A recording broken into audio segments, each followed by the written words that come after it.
at least the animatronics guys would move. They could have had animatronic Rolling Stones or something. Yeah, right. You know? I like that Dunaway is underwhelmed by the Rock and Roll Hall of Fame because they did not have an animatronic Mick Jagger. Like, do you know how many people would be like, that is the cheesiest thing in the world? You've got an animatronic Keith Richards over there playing the guitar? Did you want it to be like the Hall of Presidents at Disney World? Yeah, I think that's what you wanted, right? At least that gave me some interaction. I love that. Listen, I can walk on the face of whatever planet Star Wars happened on. With Star Wars character at Disney now. Why can't I do something with the Hall of Fame? Now, they did have on floor 4, they did have open garage jam session where you could sit down and play with some artists if I wanted to, but hell, I can't play a guitar. Yep. I could have got there and shook the tambourine for a few minutes with a few kids, but I passed on that. I'm going to imagine the Rock and Roll Hall of Fame's budget's a bit lower than Disney's. So that's probably why you can't do some of the stuff you could do at Epcot. But, again, and Forrester, by the end of the show here, may be able to pull it off my Twitter, play it with the music down. But you can just, it's quick edited. You just see some of the stuff that's in there. It's okay. I will tell you quickly, people are smaller than I thought they were in real life. Like there was a dress that Cher wore. Cher, very skinny. Just people were smaller. Bon Jovi, a tinier dude than I thought he would be. Michael Jackson, a teeny tiny guy, relatively speaking, almost childlike, if you will. Just because they had a lot of wardrobe in there, and they were not massive people. They were skinny, small people. Miniature Rock and Roll Hall of Fame is what I went to. Apparently so. All right, let's do trash. I'm just finding out. I'm sorry, Jim. I am going to be a bit distracted here. I'm just finding out my flight got canceled for later today. Are you kidding me? I just don't understand this. How can a flight? It is a gorgeous day here. There is no weather between. Flying is so frustrating right now. It really is. There anywhere that's having like a lot of storms or whatever, and you're not getting the plane that is supposed to be at Birmingham later Tyler, because they're flying out of Chicago or whatever? I would love to know. You're flying straight to your location. I was. I am not now. Yeah. Well, there's no weather between here and there, so that's a mechanical problem, or as Tyler's saying, it was coming from somewhere to here, and I don't know of any major weather pattern in the United States today. So frustrating. We've got a. I'm sorry. I've got no other way to do this. I apologize. I've got to let my wife know that we're on a different flight now. No, that's okay. You do that, and I'll talk about other things. No. We're good. It'll take one text right here and one text. Oh, I can give trash a run right here. No, we're good. We're good. Had to change. Did you see where Tiger Woods is dating Vanessa Trump? How about that? I sent Forrester that little screenshot yesterday. Tiger Woods dating Vanessa Trump. You got thoughts on that, Tyler? Not really. Tiger Woods, that doesn't surprise me. That's in line with all his previous behavior. Yeah, well, Vanessa Trump. I don't know. I'm not familiar with Vanessa Trump, but it makes sense now because we saw Tiger and the president playing golf recently. He was dating Vanessa Trump there. So part of the family there, combining two very big bank accounts if they end up getting married. That is two very big bank accounts, I would agree. Now, she's only a Trump by marriage, right? She was married into the Trump family. Oh, I didn't know that. No, I think so. I think she's one of the Trump kids' ex-wives.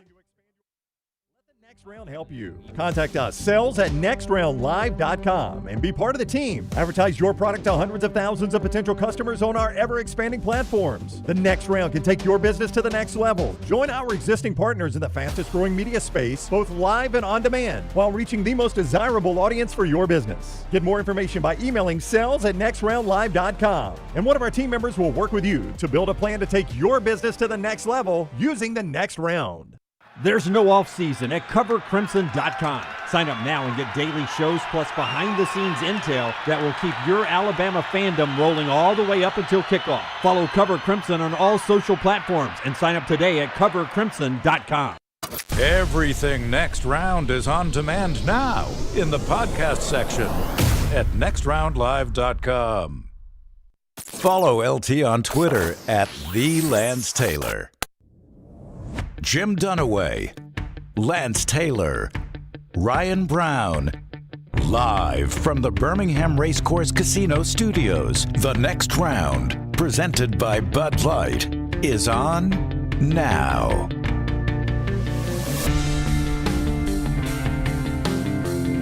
Welcome live to Newark, New Jersey, and the Sweet 16. The fine folks at Seton Hall hosting the Alabama Crimson Tide and everyone else who's here at the Sweet 16 as we get ready for practice day.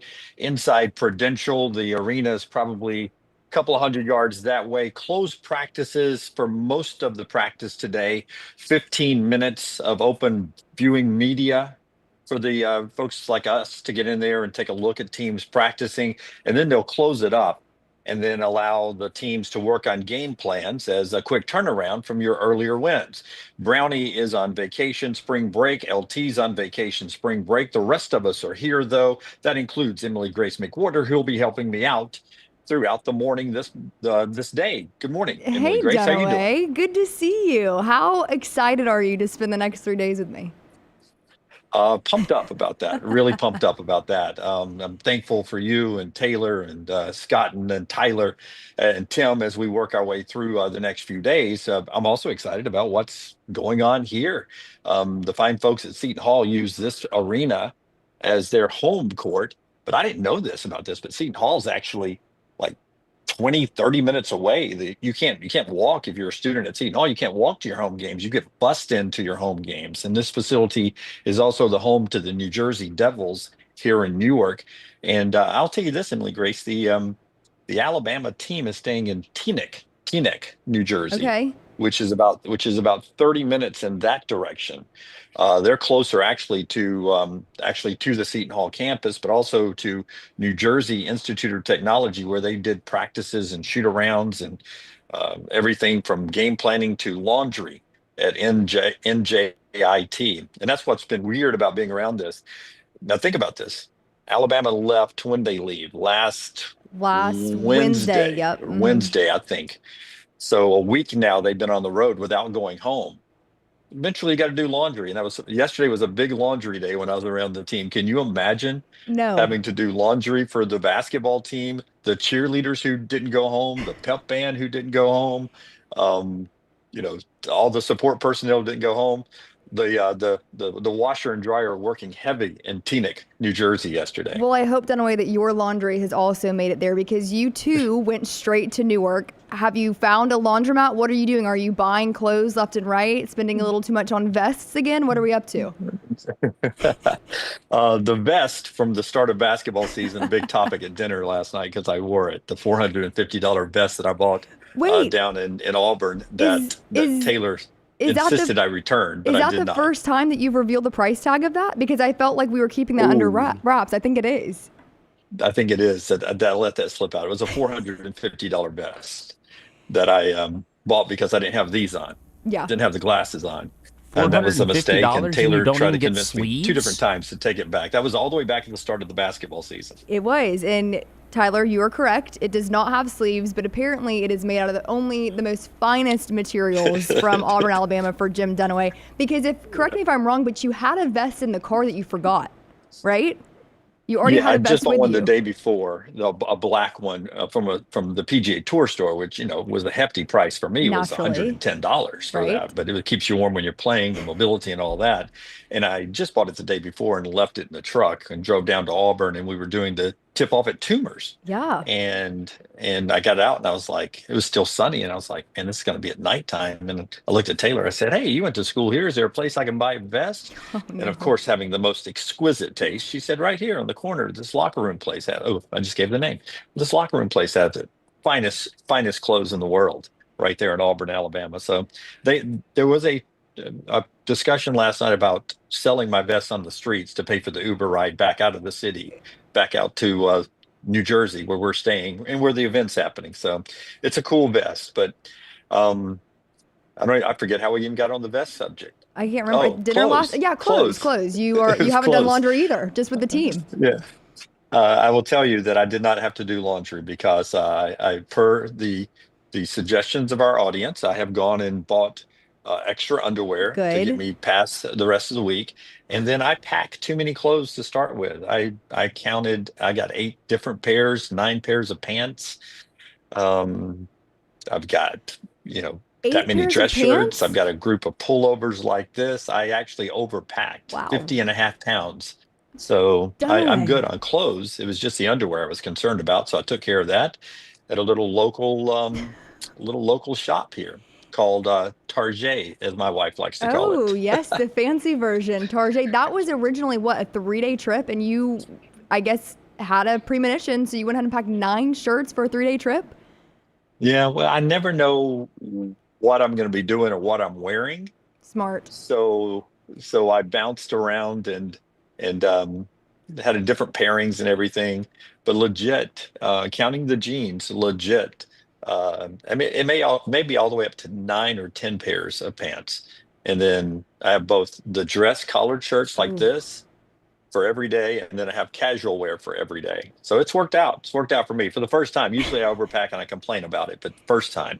But here's what's happening today. Right when we're done with our show today, Alabama will have a media availability opportunity. So at Next Round Live, we'll be sending out some locker room thoughts from the players, as we've done now for 2 NCAA tournament seasons.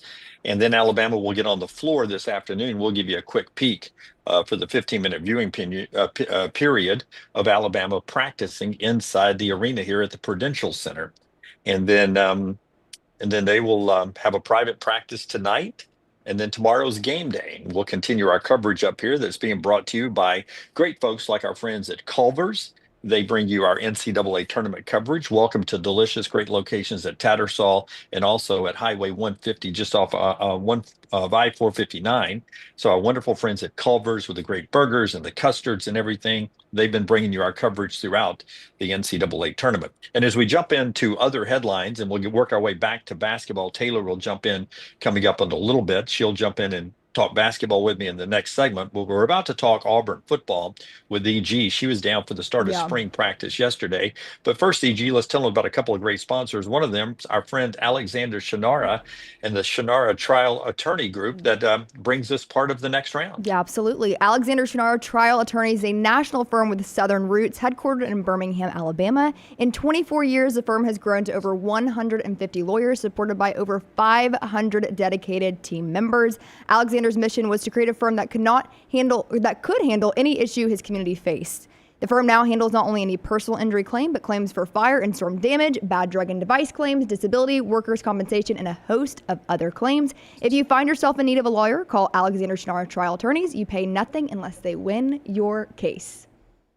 Okay, before we get to Auburn, I do want to remind everybody our show also being brought to you today by our friends at MyBookie, mybookie.ag, where you can always play the NCAA tournament games, the college football coming up, start of baseball season goes on Thursday. That's tomorrow.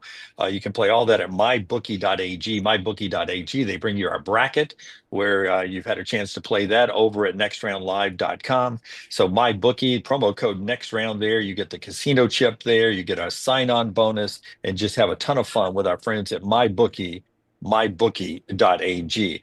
Before the Auburn conversation, there was a surprise firing in college football yesterday. Stanford fired their coach in Troy Taylor. Two things here. First, the person who actually did the firing is interesting to me because you had Andrew Luck, a great NFL quarterback, former great Stanford quarterback, who took the job as the general manager. And when I see these high profile names take these college general manager jobs, e.g., sometimes I think they're just going to be figureheads. Right. But then I read this, and then Andrew Luck gets in there, the program that he loves, that he spilt blood for. He gets in there. He does a little research. He looks at a couple of complaints against Troy Taylor. And Andrew Luck is the guy who actually does the firing. It was his call to fire this guy. That was my first takeaway. We'll get into why he was fired. But the fact that Andrew Luck's not just there as a name to help raise some money. He's the guy who walked in and said, man, we need a change for our program. Yeah, absolutely. And I think that's the key right there is that this is the first time a GM has fired a head coach. And some of the questions surrounding this, Dunaway, have been, has Andrew Luck bit off more than he can chew, in the sense that he didn't necessarily expect to have this role when he agreed to become the GM of Stanford? And I think that draws into the question, what is a college football GM in this day and age? Because there are so many variations of what it means program to program. And this right here is setting the tone for what the future of it can be. And so there were multiple investigations done on Troy Taylor, and, it came out that he was mistreating some staff members, specifically females. And so Andrew Luck did what he felt was best for Stanford. And in my opinion, if you are a Stanford fan or an athlete, former athlete, etc., there is no person better for this job than a guy like Andrew Luck, who wants to see Stanford succeed on a higher level again and bring them back to the greatness that we once saw from Stanford football. Yeah, and for 2 years, there have been complaints piling up on this guy, and for some reason, the administration had sent him through some workshops and some classes and stuff, but they never pulled the trigger. And then Andrew Luck gets in there, and he is like, "Man, this isn't right. This isn't the Stanford I played for. Doesn't meet our values," and he makes a change. It's a weird time to be, spring football's going on. It's not the normal coaching cycle, so there is the possibility that this will be for Stanford. Either two ways. They will go the route that Alabama went when they had a firing about this time of year with Mike Price back in the day. That's when they went and talked to an old alum, Mike Shula, who was in the NFL as an assistant, and they convinced him to come be a head coach at his alma mater. It was the guy that was before Nick Saban. People vary on their love or dislike for Mike Shula.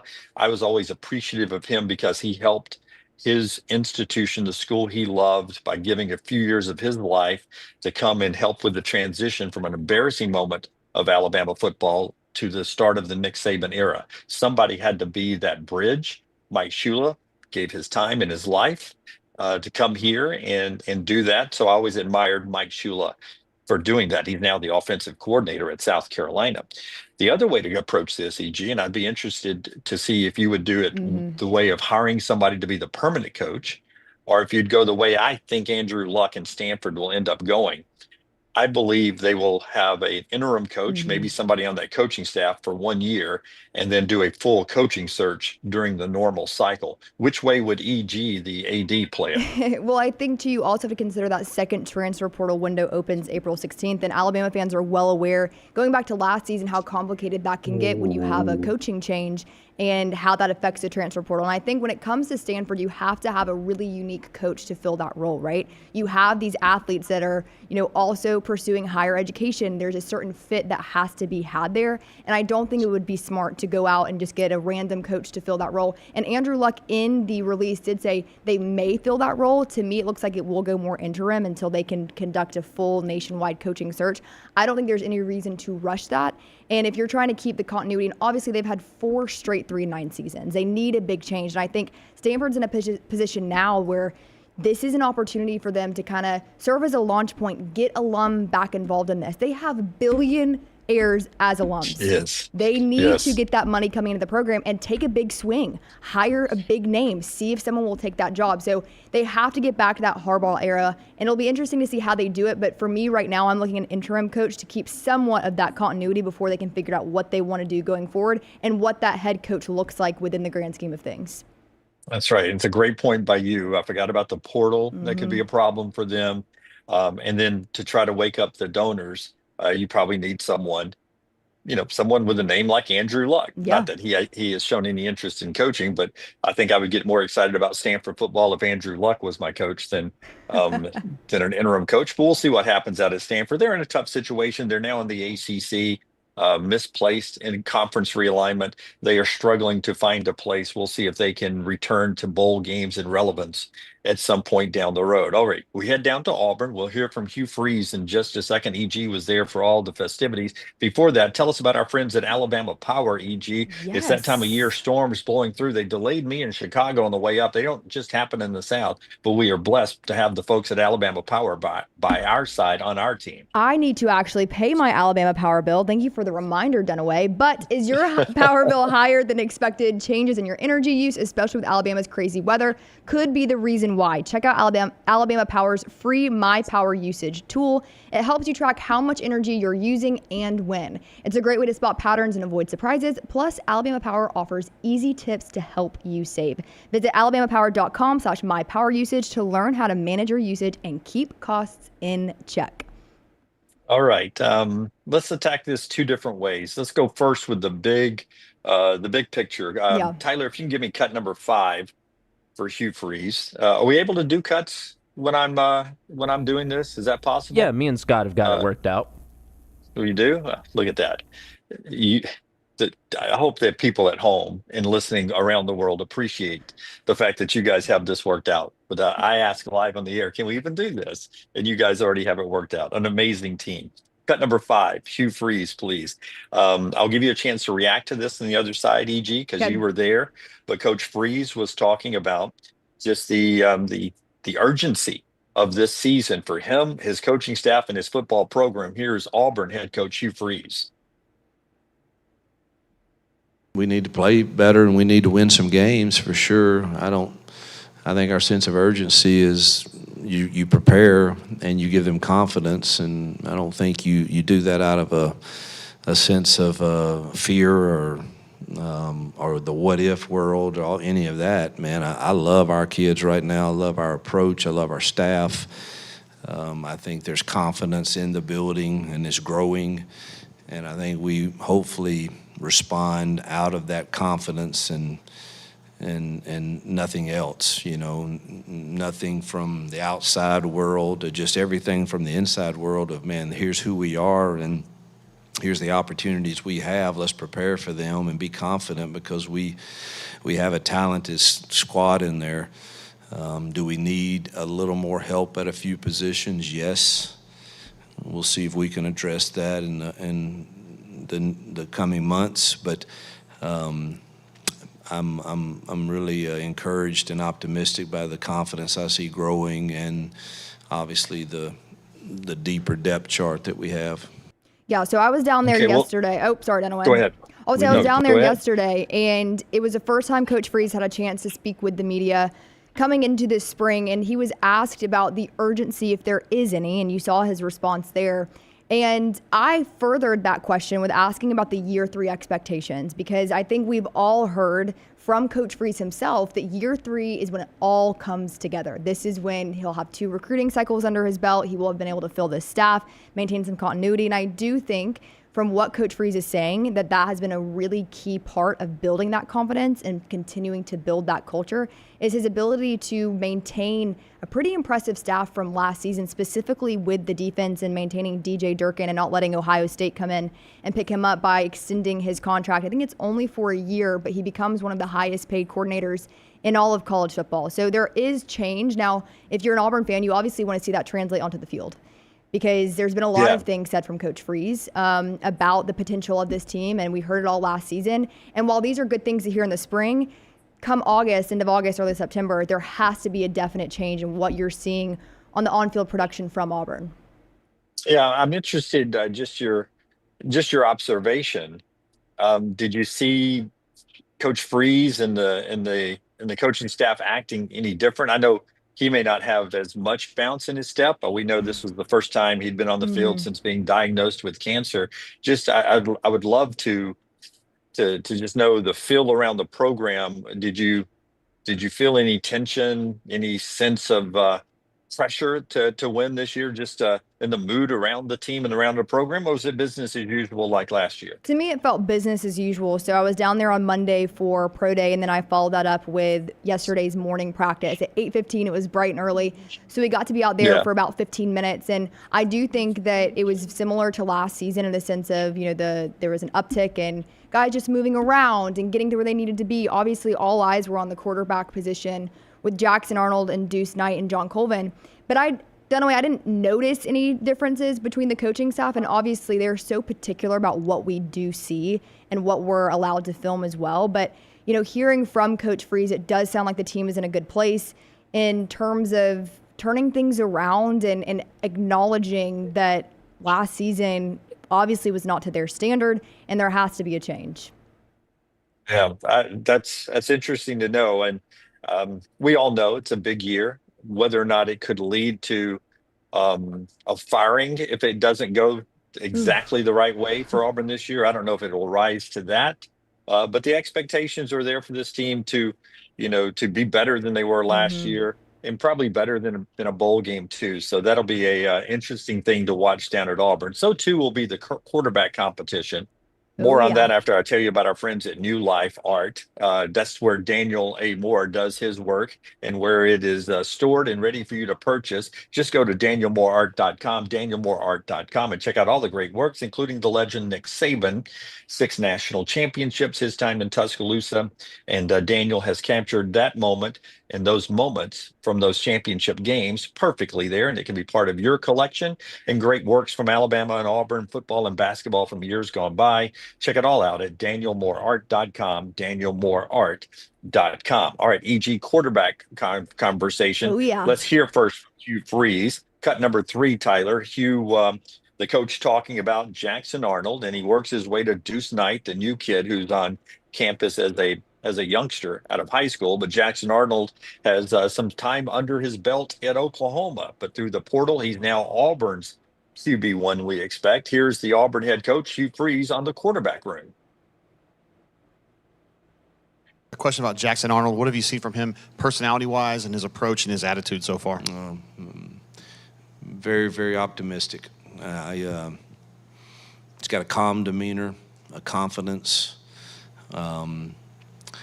He understands ball, high football IQ, arm strength is good. It's a reason he was Gatorade Player of the Year coming out of high school, and I think needed a start to regain some confidence, and I think he's doing that in a fast pace. Decision-making has been on point. Really excited and impressed, truthfully, both with him and Deuce. Deuce's maturity is way farther along than what I even knew. And he is hungry to learn and always asking questions and always wanting to talk about how do I improve this and that, and is a extremely hard worker that you have to run off the field from trying. He throw too much. They're getting a lot of throws because there's only 2 of them right now, and you got to monitor that. But I'm really pleased with both of those guys right now. I need somebody to go throw some passes in practice down there at Auburn. But I know the Auburn fans, I know, EG, are excited about the quarterbacks, especially Jackson Arnold, what his potential can be there. You had a chance to see him in an Auburn uniform yesterday. Yeah. What did you think? It was interesting to watch him and Deuce Knight on the field yesterday. I think all the beat writers and reporters were kind of huddled around trying to get some footage of that, because it was unique to see him down there. And I've heard that he is adjusting well to Auburn, not only on the field, but off the field as well, in terms of the team continuity and things like that. And then you have Deuce Knight, the youngster, who is impressing. He's a hard worker. He's making waves on the field. But Dunaway, I think that it's going to come down to this wide receiver room that Auburn has. And we posted it yesterday on the Next Round on our social media. But Coach Freeze actually, compared this wide receiver room to the guys like DK Metcalf, A.J. Brown, and Van Jefferson when he was at Ole Miss in that room, which is pretty crazy to consider. And he did say that if that room does not have success, then we won't have success. So I'm excited to see the connection between Arnold and Knight and those 3 guys. Yeah, and I mentioned yesterday when we played that bite about the wide receiver room, I think Auburn fans feel really comfortable with their skill positions at quarterback, wide receivers, even in the running back. It's that offensive line that they have tried really hard to improve this year that has to get better if Auburn's going to win. But first, talk to me a little bit about those skill players, not just quarterback, but the wide receivers and the running backs. I mean, we're replacing down at Auburn an unbelievable running back in Jarquez Hunter. Yeah. Well, I think when it comes to those receivers, Cam Coleman, Malcolm Simmons, and the addition of Eric Singleton have been huge. Hugh Freeze said that they're a lot more confident. Malcolm Simmons looks like a completely different guy. And even Keandre Lambert-Smith during his pro day, he said that this is going to be a room that will, quote, run college football, that they can be the best that there is. So there's a lot of confidence in these skill positions, especially at running back as well. I was able to watch them take reps. Damari Alston kind of led the charge on that. But I think you hit the nail on the head, Dunaway. There's a lot of confidence in those positions, and yesterday it was really fun seeing them out there. My favorite thing are these practice viewing periods that we get, whether it's at Auburn or Alabama, because you get a little taste of football, and we're only in March, and I wish that we could speed up this summer and get on to football season, but the position groups for Auburn do look very strong. No, we don't want to speed it up through basketball season That's yet. true. We're enjoying this That's ride, true. so we can hit fast forward when we're through with the Final Four down in San Antonio. All right, that's a look at Auburn and their start of spring football. We'll get back to Alabama football spring coming up later on in the show. Basketball coming up in the very next segment. One more thing to get to in this segment, but basketball in the next segment when Taylor Korn jumps in. Before she heads to Atlanta, she will be jumping in to talk some basketball with me coming up in the next segment here. EG, our show being brought to you today by our friends at NASCAR. We're getting ready. You and I and Taylor, we had such a great time last year out at Talladega. And for you and Taylor, I think it was Taylor's first time as well, but for you, I know it was your first time at Talladega. Just a tremendous weekend we had out there. It was. If you haven't been, get out there. I lived to tell, and it was very fun. We had a great time, had some interesting food. We met some great people, but NASCAR, the biggest and baddest track in NASCAR, Talladega Super Speedway, is ready to put on another amazing show in April. If you've never been to this track, you've got to check it out. This beast is 2.5 miles of nothing but pure speed and incredible action at every turn. Don't miss the Jack Link's 500 NASCAR weekend at Talladega Super Speedway, April 25th through the 27th. Get your tickets now at TalladagaSuperspeedway.com. Again, at TalladagaSuperspeedway.com. Listen, I don't know if you've watched any of that Tiger Woods created TGL golf, indoor golf on the simulators and stuff, but I've caught myself watching it a couple of times. I know recently you were down for the Players Championship. I know you make it to Augusta every now and then. You love some golf. Have you had a chance to sample that at all, either through highlights or watching a live broadcast? Yeah, I actually did, and I really enjoyed it. It was a great thing to kind of throw on a Monday or Tuesday night. I will be getting an Atlanta Drive Club sweatshirt because I think Billy Horschel needs to be in the Atlanta Sports Hall of Fame after last night's performance. I really have enjoyed it. It's different, it's fun, and I think for the game of golf, I love golf. I would love, to eventually cover golf and be in that world because it is so much fun. And I think that the younger that people get involved in the game of golf, even just like from a viewing perspective, attending tournaments, things like that, it improves the game. And I think that the TGL, Rory and Tiger are doing an incredible job of making it really desirable to watch and really fun to watch too. I have enjoyed it, and seeing the highlights on social media and seeing the players really get involved in these different teams, it's been great. I'm curious what your thoughts are. Do you feel like it's a little cheesy? Did you like the rules this year? What would you change? I love it. Okay, I love it. I watch it any chance. Now, unfortunately, a lot of times it has come while Taylor and I have been at a basketball game this year, so I've missed a lot of events. I always try to catch the highlights, but a couple of times they've had some afternoon part of a triple header or double header that I've been able to catch, and I've enjoyed it tremendously. Last night, Atlanta beat New York to win the TGL championship. You mentioned Billy Horschel, who hit this unbelievable putt, and then the celebration. I'm interested in your viewing at the Players or at the Masters. Has Billy Horschel ever been one of the guys you followed or you like to follow? Do you think he's a personable guy? Yeah, absolutely. I feel like we always end up watching a few holes with him. I feel like he's just good for the game of golf. He's kind of a mainstay. And so anything that, is good when it comes to Billy Horschel, I'm all about. I feel like he's also become really well liked in the last couple of years. There was that viral video of him with the alligator, poking it with one of his irons off the course. And he actually lives in Ponte Vedra, and him and his wife are super involved in the community down there. And that's also where my grandma lives. So apparently they're very well liked in the community, which also does help. Yeah, if they live near, I'm trying to remember the name of your grandma. Mama Jean. G? What is it? Mama Jean. Mama Jean. Mama Jean. Mama Jean down there. Yep. Well, if you live in Mama Jean's neighborhood, you got to be good people, right? Yes. So. All right. There's the opening segment for us. Birmingham at the Birmingham Racecourse Casino Studios is Emily Grace and Taylor and Forrester, Tyler, and Tim Melton. I'm up here in Newark, New Jersey, getting ready for practice day inside Prudential Arena. 15 minutes of viewing, and then the rest of the practice will be closed as the teams get ready to battle it out to see who goes to the Elite Eight and eventually the Final Four. BYU will practice, Alabama will practice, Duke and Arizona today, and then the games are tomorrow night, of course, with Alabama and BYU first. When we come back, we jump into basketball. Taylor Korn will join the conversation. This is the next round, being brought to you today in part by our friends at New York Butcher Shop. If you're looking for a wonderful place to crank up that grill as the weather turns beautiful this time of year in Alabama, you go to the original New York Butcher Shop. 2 locations, Cahaba Heights and right there on Highway 119. The finest cuts of meat, the best wine in the world. It's our friend Jim and the New York Butcher Shop. New York Butcher, go taste the quality right there with our friends at New York Butcher Shop. We're back in a moment right here on TNR. Call the next round now at 205-734-0923.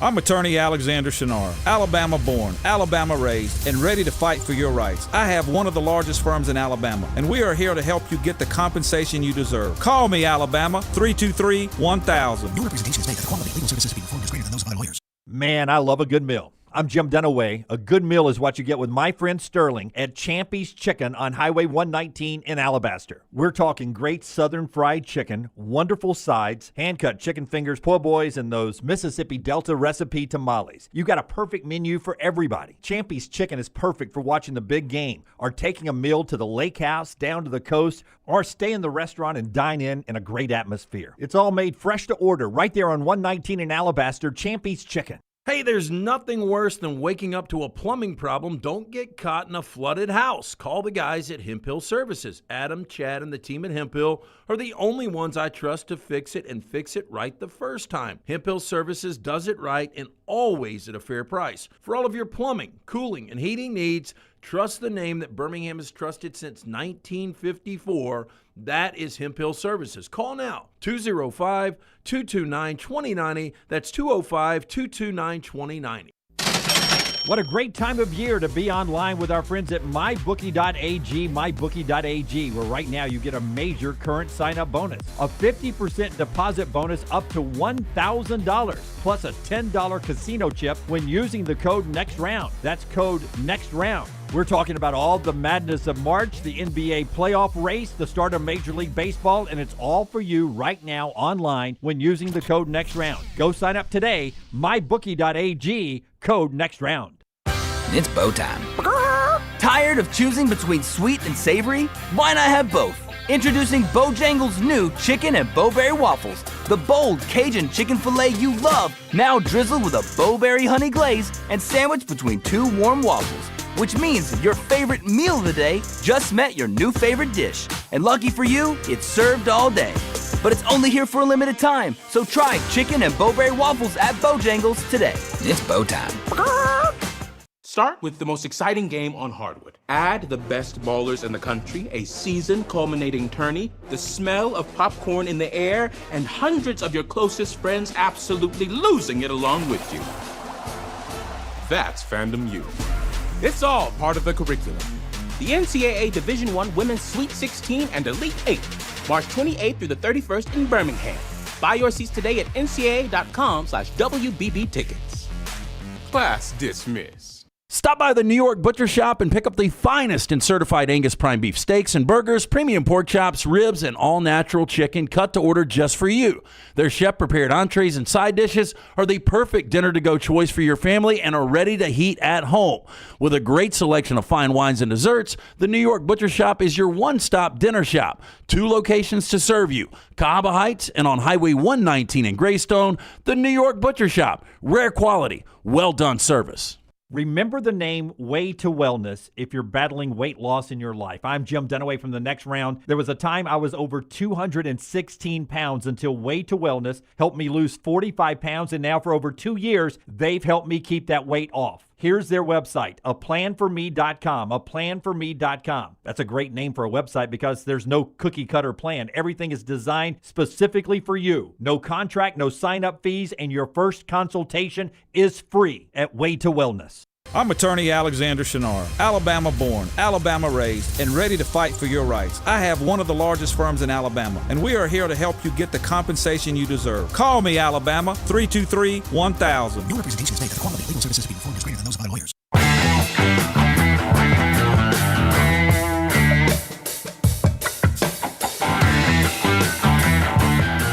All right, don't adjust your dials. This isn't post-game Alabama and Auburn, where you usually see Taylor Korn and I talking in the old basketball show post-game. This is actually a morning hit between the basketball show hosts. Taylor, good morning. How are you? I'm great, Dunaway. How are you?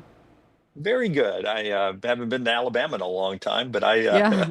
turning along. It's like a 2-week road trip. Trying to get everybody to San Antonio. We've talked about Alabama's day, what's ahead for them. Shortly after the show's over with, Alabama will meet the media, and then they'll practice here at Prudential Center. I think Auburn, in fact, I know Auburn leaves campus today with a Tiger Walk this afternoon, right? They do. They are departing Auburn around 4 o'clock. So if you're in Auburn and would like to attend the Reverse Tiger Walk, they sent out an email last night saying that will begin at 3:30. They will make their way to Atlanta, very short commute, and then they will practice tomorrow, and we will be able to talk to the players tomorrow ahead of their game on Friday. That's right. So Thursday, Saturday for Bama, Friday, Sunday, hopefully for the weekend games for Auburn, for both those teams coming up. And Taylor will be in Atlanta covering Auburn. So we will talk some basketball here, and we'll start with the Dan Hurley conversation and what went on post-game when they got eliminated and everything that's happened since then, and get some thoughts from Taylor before we talk Auburn, Alabama, and some other NCAA tournament stuff. But first, our show being brought to you by the wonderful folks with Brad Bell and our friends at A+. Home remodeling, AlabamaBathRemodels.com, AlabamaBathRemodels.com. Brad Bell specializes in master bath kitchen and master bedroom closets. If you're tired of that old, outdated bath or shower, like Ryan Brown and his family was, they called A+ Tile Home Remodeling. Brad came out, gave them an estimate. Wasn't one of those one-day bath remodel places. Brad estimate is actually less expensive and higher quality than those, place over showers and such like that. Plus, they've got financing options available. So stop looking at your old, ugly tile shower. Find A+ Tile Home Remodeling on Facebook right now to see some beautifully finished bathrooms. Call Brad today or text him at 205-422-1758. That's his personal cell phone right there. That's 205-422-1758. Brad and his team are now serving Huntsville and Mobile as well. So make the call that Ryan Brown and his wife made to Brad Bell at A+ Tile Home Remodeling, 205-422-1758. All right, Taylor, we've learned now over 2 years of us covering the NCAA basketball tournament. There are places you can be, places you can't be to shoot video. And there was an interesting piece of video in what I believe was a legal place to be, but I don't know. I wasn't at the arena. It varies from arena to arena, of Dan Hurley leaving the court, dropping F-bombs, and telling the Baylor players basically that he hoped they didn't get screwed by the officials like his team had just had done. You saw this. Your thoughts on what Dan Hurley, how he acted, and then everything that has transpired since then. I wasn't surprised at how he acted. Think about the first, 4 months of the season. I feel like every time they played a game, there was some video of him losing his mind during the game. So that didn't necessarily surprise me. What bothered me about it was how it was handled afterwards. Because like you said, there are very few places that we are allowed to video during the NCAA tournament games, because I think the rule is, and correct me if I'm wrong, that everything inside, they call it the bowl. It's like inside the arena where the court is. During the game, the broadcast companies own the rights to all of that. So we can't video and post gameplay or anything like that on our platforms. So they give you very specific guidelines as to where you can get video content from these games. One of those being the players walking on and off the court. You can stand kind of closer to the locker room in the little, I guess you can call it a tunnel, that they enter and exit when they're leaving the court. So I didn't love that the way that it was framed afterwards was the fact that it made it seem like the guy that filmed the video was somewhere where he wasn't supposed to be, filming something that he wasn't supposed to be filming. Like it was some sort of private conversation. And when you're a coach at the level that Dan Hurley is, and you are under that spotlight, you should just expect that someone's always going to be taking pictures of you. Someone's always going to be videoing you. That's just kind of the day and age we live in. And in Spokane, in Lexington, That and in at the Final Four, that's where you're supposed to go to video. So I didn't love, I think in that situation, that's when you say, Dan Hurley comes out and says, shouldn't have said that, I'm embarrassed, whatever. But to go after the guy that took the video, when I'm assuming, from my experiences, that's where you're supposed to go if you want to take video. That's what kind of rubbed me the wrong way about it. I do think that the SID has since apologized, but I mean, that's where you're supposed to go. Yeah, the SID, if you missed it, if you have not been following the story, was pressuring the guy on site, the reporter, to delete the video or, quote, I will ruin your life. Which is insane. Which is pretty intense. It was, and the reporter didn't delete it, and it has gotten over 1 million views. And it comes down to this. I mean, if you don't want to be recorded acting like a jerk, don't act like a jerk. You know, I mean, I understand why UConn would be embarrassed by the way their coach acted. When I saw it, I thought to myself, your team has just won 13 straight NCAA tournament games, and you just lost a close one where you played your butt off against Florida.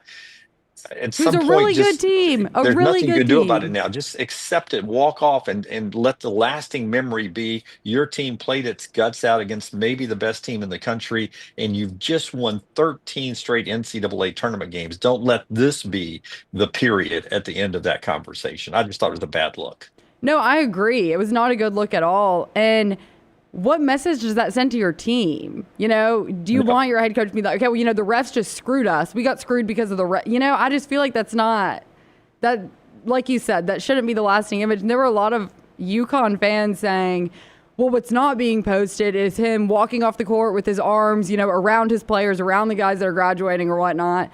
And I'm like, okay, well, welcome to society.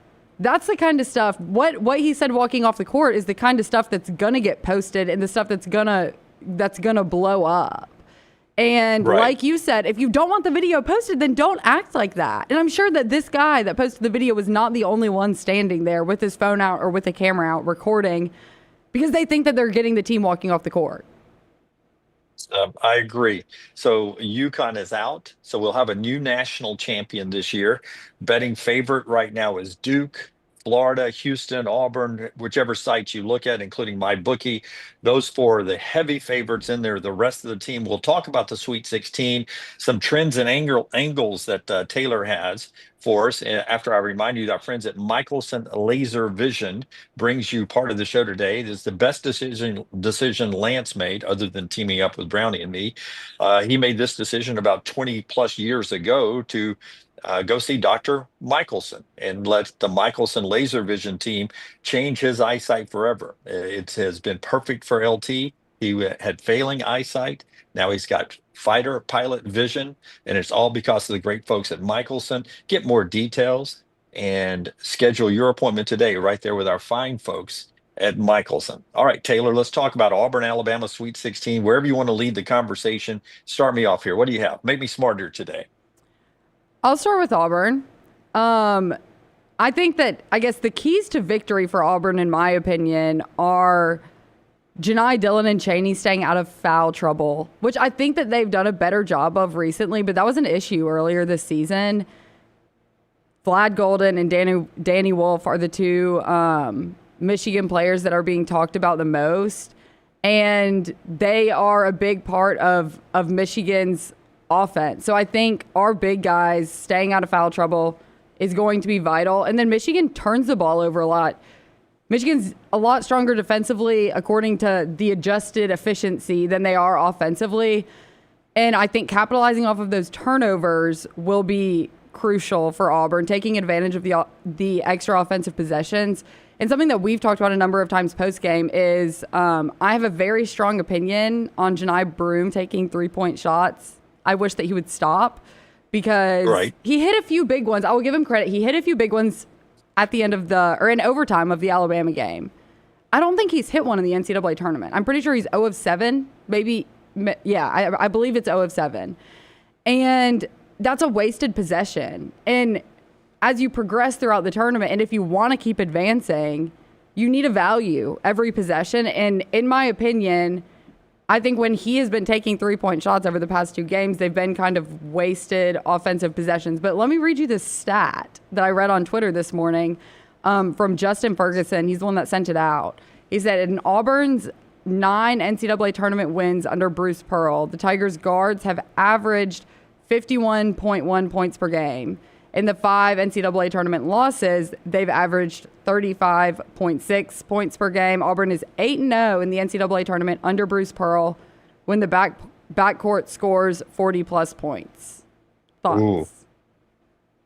Yeah, that's an interesting stat there, and I do think that's Janai Broome for most of the year has been the best or one of the best players in the country, but in their last game against Creighton, it was the offense didn't go through Janai. It was the guards that were having the big day, including Tahad Pettiford and Chad Baker-Mazara. So that when it's all said and done, Janai Broome may be the best player in the country. But I think if Auburn is to win a national championship or make it to a Final Four, it's going to be the strength of the guards. Defensively, yes, but also what they're able to do offensively. Let me ask you this. You up in Lexington through 2 rounds, Janai's point total hasn't been what we're used to seeing Janai's point total being. Part of that is the guards have been sort of dictating the offense. It hasn't been running through Janai like you have seen at times. You mentioned foul trouble with these 2 big guys that Michigan has here. Do you feel like the officials have been letting both sides play in both of those games? Because I know in the Cleveland regional, they let Alabama and St. Mary's bang it around a little bit. They were not quick with the whistle. Did you see the same thing in Lexington? I did, and that was something that I was concerned about entering the tournament was all of SEC play. I mean, every SEC team's physical. They've been playing physical basketball for the past 2 months. And that was something that I was concerned about in terms of the SEC big picture was when they get to this tournament and they start playing teams that are not from the SEC, is the physicality going to come back to bite them? Are they going to start getting called? Are fouls going to start getting called more? But they let them play. And something else that I noticed is the games have not been lasting 2.5 hours like they did throughout conference play when we were begging for the TV windows to be longer because every game throughout conference play started on, head over to ESPN News to start or to watch the start of your game or the first 30 minutes of your game, sometimes the first half, first 20 minutes. Yeah, that's true. They build in more time for the games to actually take. And there's been less monitor reviews in at least the games I've been watching or been at. Yeah. I don't see them go to the monitor as much as they have through the course of the regular season. That's interesting. Our coverage of the NCAA tournament when Taylor gets to Atlanta and me in Newark, brought to you by our friends at Culver's, just terrific people there. The folks at Culver's want to remind you that the meat's never frozen. It's hand patted there. It's a delicious burger.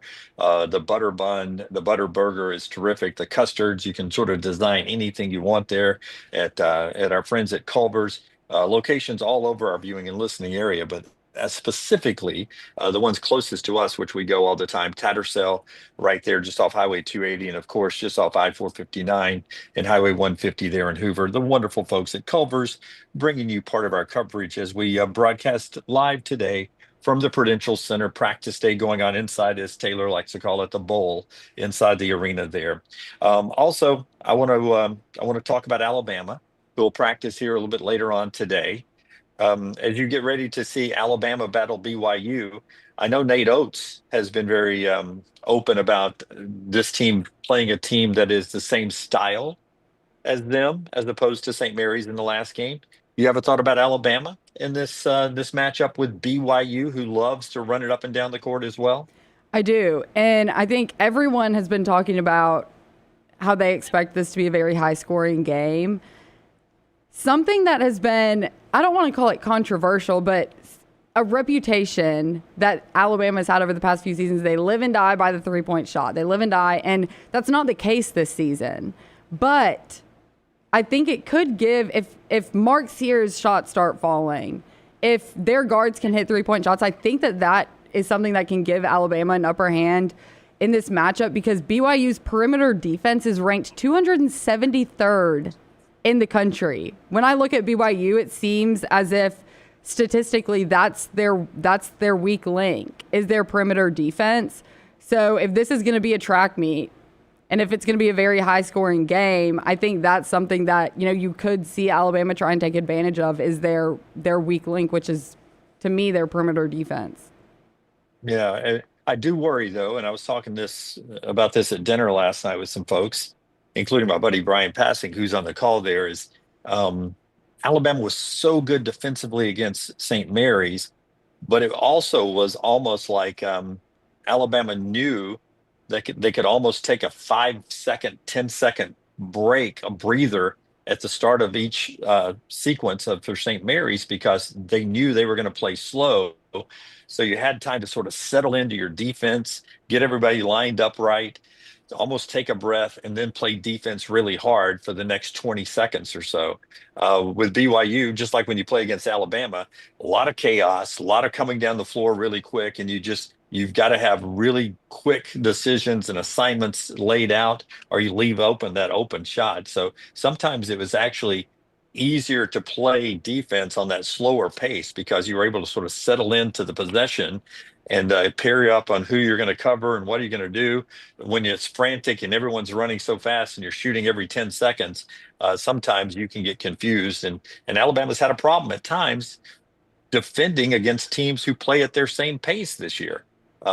Kentucky scored a lot of points, even though they won all three of those games, a style like BYU plays. Florida, of course, beat them. Auburn can play it fast at times, and they split those games.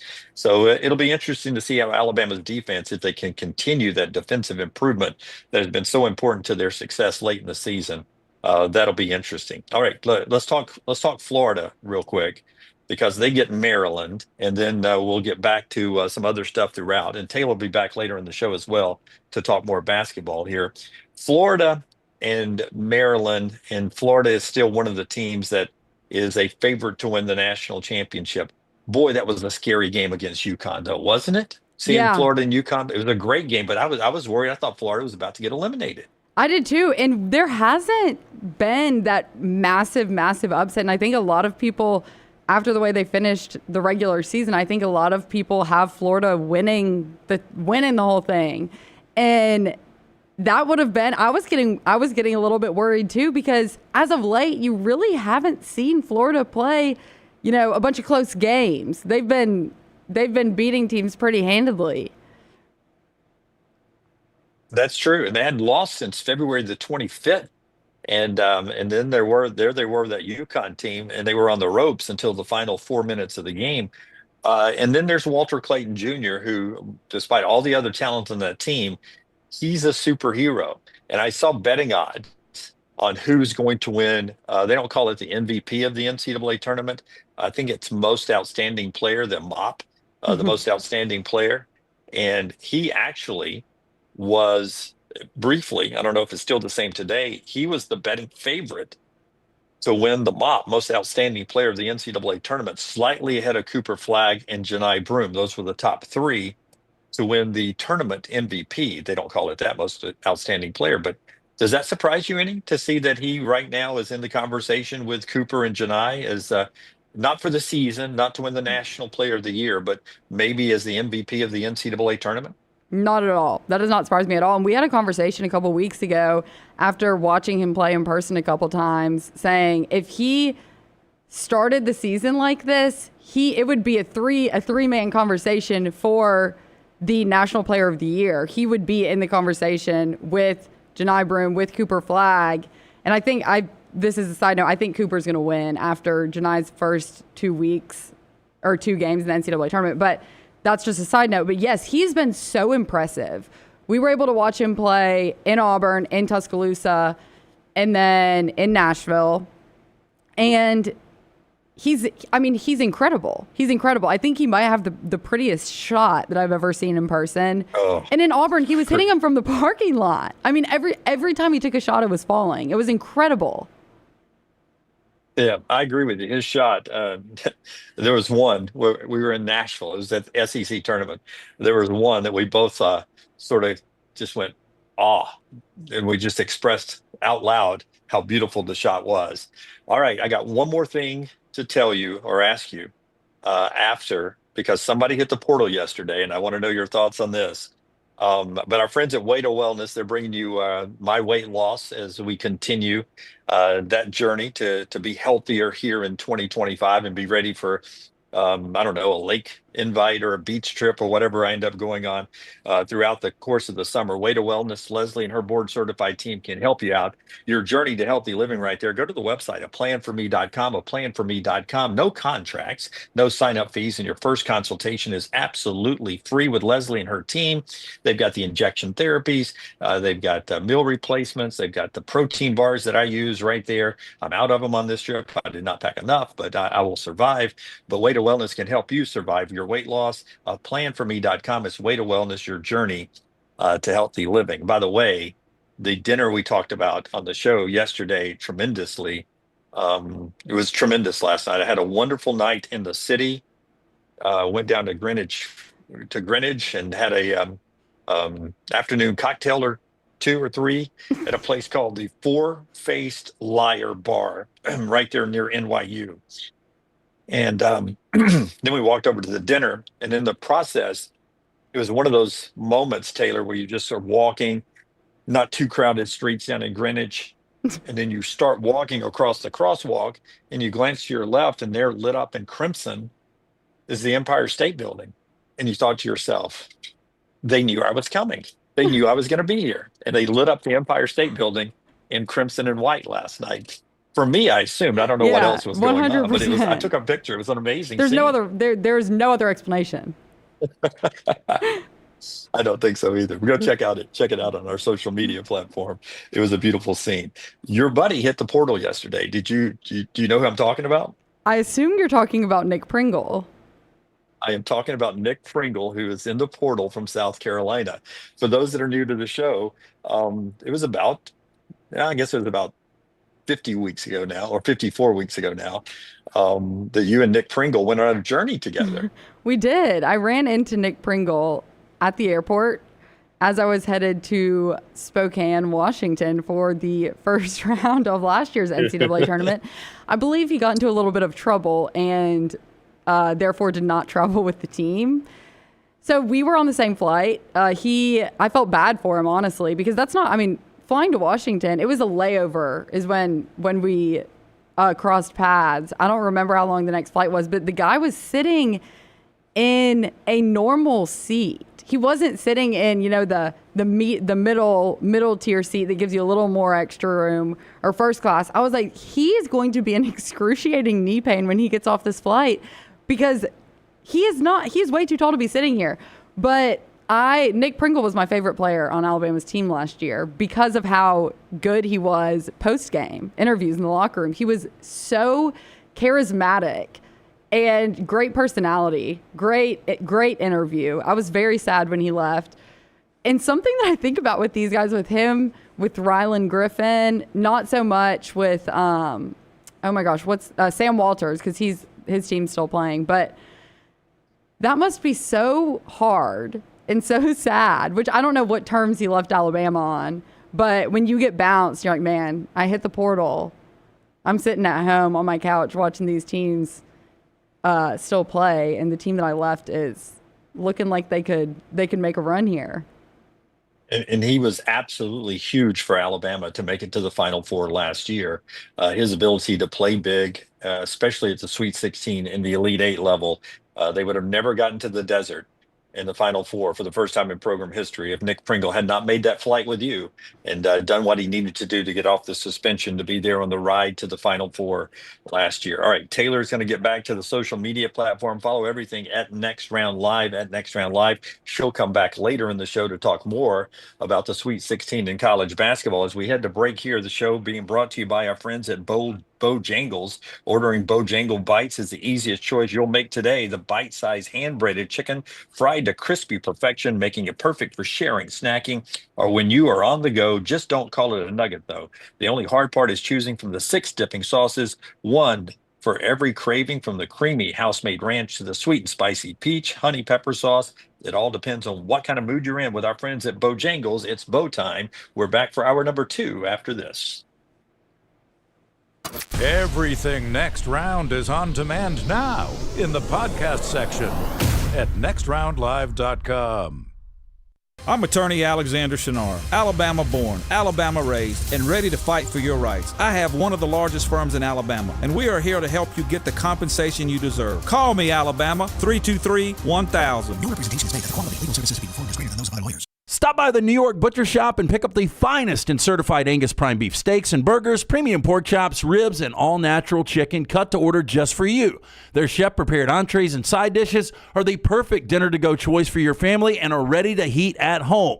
With a great selection of fine wines and desserts, the New York Butcher Shop is your one-stop dinner shop. 2 locations to serve you, Cahaba Heights and on Highway 119 in Greystone. The New York Butcher Shop. Rare quality, well-done service. Hey, let me tell you about our friends at Urology Centers of Alabama. Compassionate and comprehensive urological care with 35 physicians, 17 locations across Alabama. Their patient-centered approach to all of your urological needs. Remember, they've got that new men's health center. It is beautiful, helping men with a wide range of sensitive male issues in a comfortable environment. You can always go online, visit urologycentersalabama.com, schedule an appointment with one of their many urologists today. You could win a Cadillac CT5 or your share of $25,000 in free play and cash at Birmingham Racecourse Casino. The more you visit, the more chances you have to win. Play the latest, most exciting games around with fun bonuses and big jackpots. You can be a winner too. Come win your share during the Cadillac CT5 and $25,000 giveaway at Birmingham Racecourse Casino. Drawings April 5th and 6th. Located off I-459, exit 31, Derby Parkway. Must be 21 or older, must be present to win. The biggest and baddest track in NASCAR, Talladega Superspeedway, is ready to put on another amazing show in April. If you've never been to this track, you've got to come check it out. 2.5 miles of nothing but pure speed and incredible action at every turn. Don't miss the Jack Links 500 NASCAR weekend at Talladega Superspeedway. It's April 25th through the 27th, and you can get your tickets right now at TalladagaSuperspeedway.com. That's TalladagaSuperspeedway.com. It's bow time. Tired of choosing between sweet and savory? Why not have both? Introducing Bojangles' new chicken and bowberry waffles. The bold Cajun chicken filet you love, now drizzled with a bowberry honey glaze and sandwiched between 2 warm waffles. Which means your favorite meal of the day just met your new favorite dish. And lucky for you, it's served all day. But it's only here for a limited time, so try chicken and bowberry waffles at Bojangles today. It's bow time. Celebrate the best time of year, tournament time, with MyBookie.ag. Sign up right now with code NEXTROUND and receive a 50% deposit bonus up to $1,000, plus a $10 casino chip. Tournament time is here, so enjoy it even more by playing along at MyBookie.ag. Bet anything, anytime, anywhere with MyBookie.ag. Use code NEXTROUND on your initial deposit for a 50% deposit bonus up to $1,000, plus a $10 casino chip. Don't get caught by the buzzer. Sign up now at MyBookie.ag, code NEXTROUND. Happy football season. At the Next Round, we strive to make our loyal listeners feel like they're a part of the action all season long. My name is Emily Grace McWhorter, and I do that by bringing you along for any given Saturday in Auburn or Tuscaloosa. From pregame warm-ups, touchdowns that make you feel a part of the play, and everything in between, our goal is to make you feel like you're inside Bryant Denny or Jordan Hare. Follow along on our social media at Next Round Live on Instagram, X, and Facebook. Also, check out thebarnauburn.com and covercrimson.com while you're at it. Here's to fall Saturdays. I'm attorney Alexander Shinar, Alabama born, Alabama raised, and ready to fight for your rights. I have one of the largest firms in Alabama, and we are here to help you get the compensation you deserve. Call me, Alabama, 323-1000. Your representation states that the quality of legal services being performed is greater than those of other lawyers. Jim Dunaway, Lance Taylor, Ryan Brown. Live from the Birmingham Racecourse Casino Studios, the Next Round, presented by Bud Light, is on now.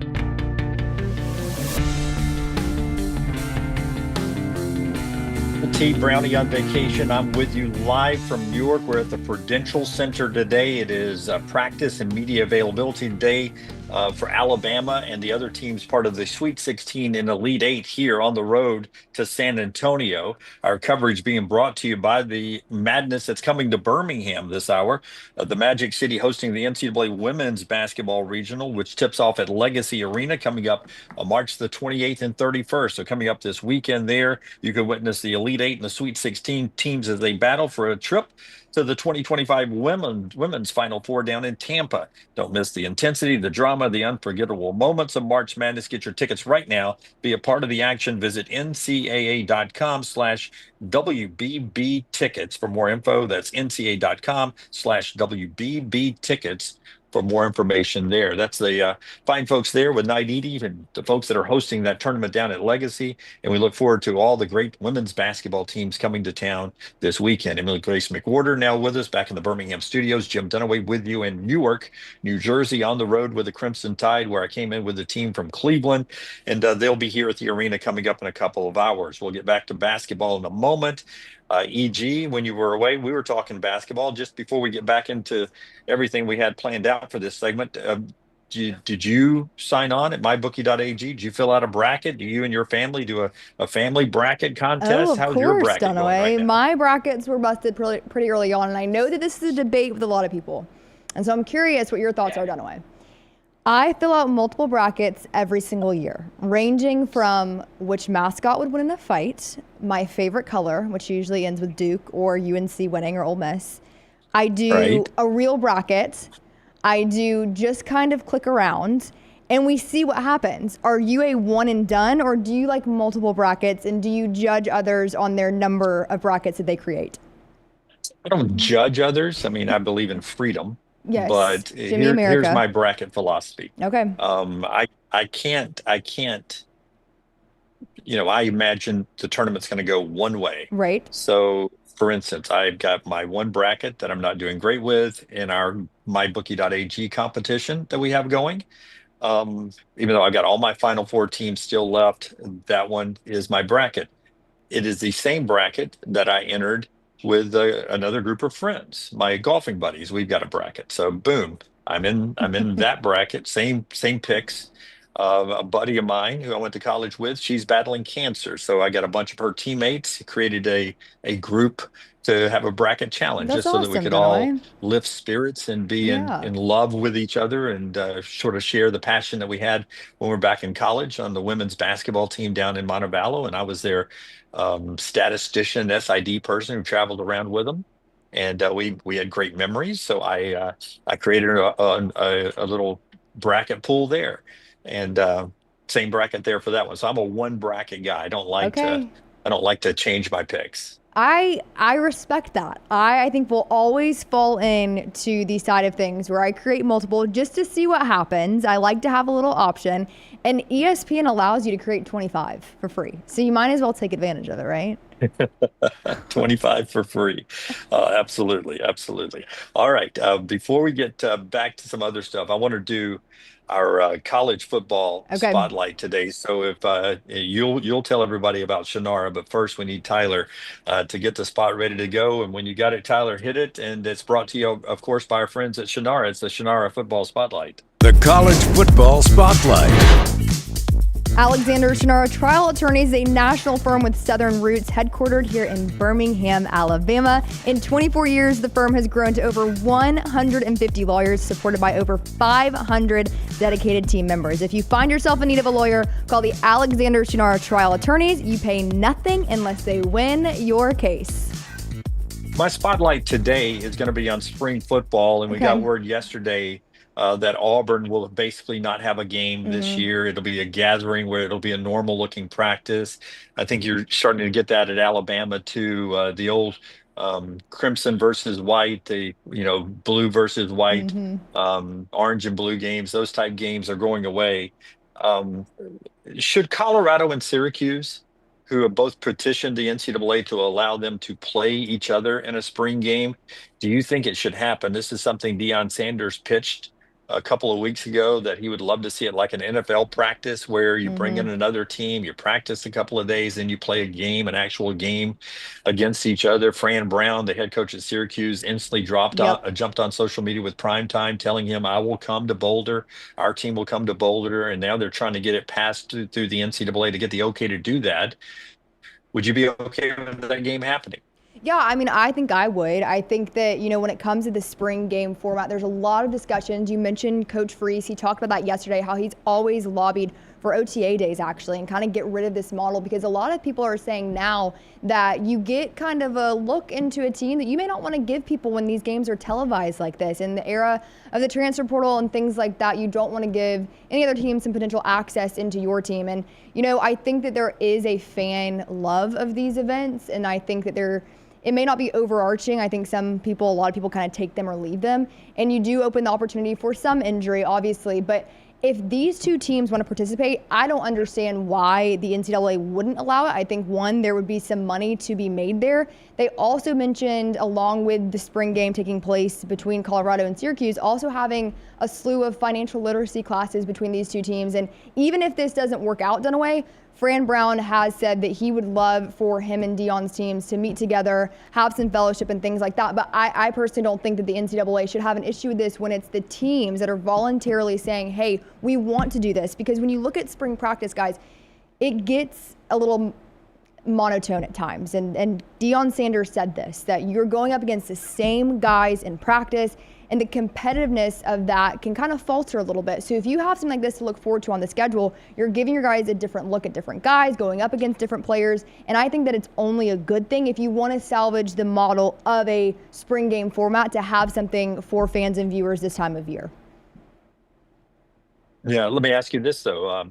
Let's say Fran Brown loses that game, and you're already a coach on the hot seat. Do we start judging coaches by whether they win or lose a spring game at some point? Does that, let's say if you're, pick another coach, because Fran's not on the hot seat, neither is Deion. Let's say, who's a hot seat coach? Let's say Sam Pittman at Arkansas.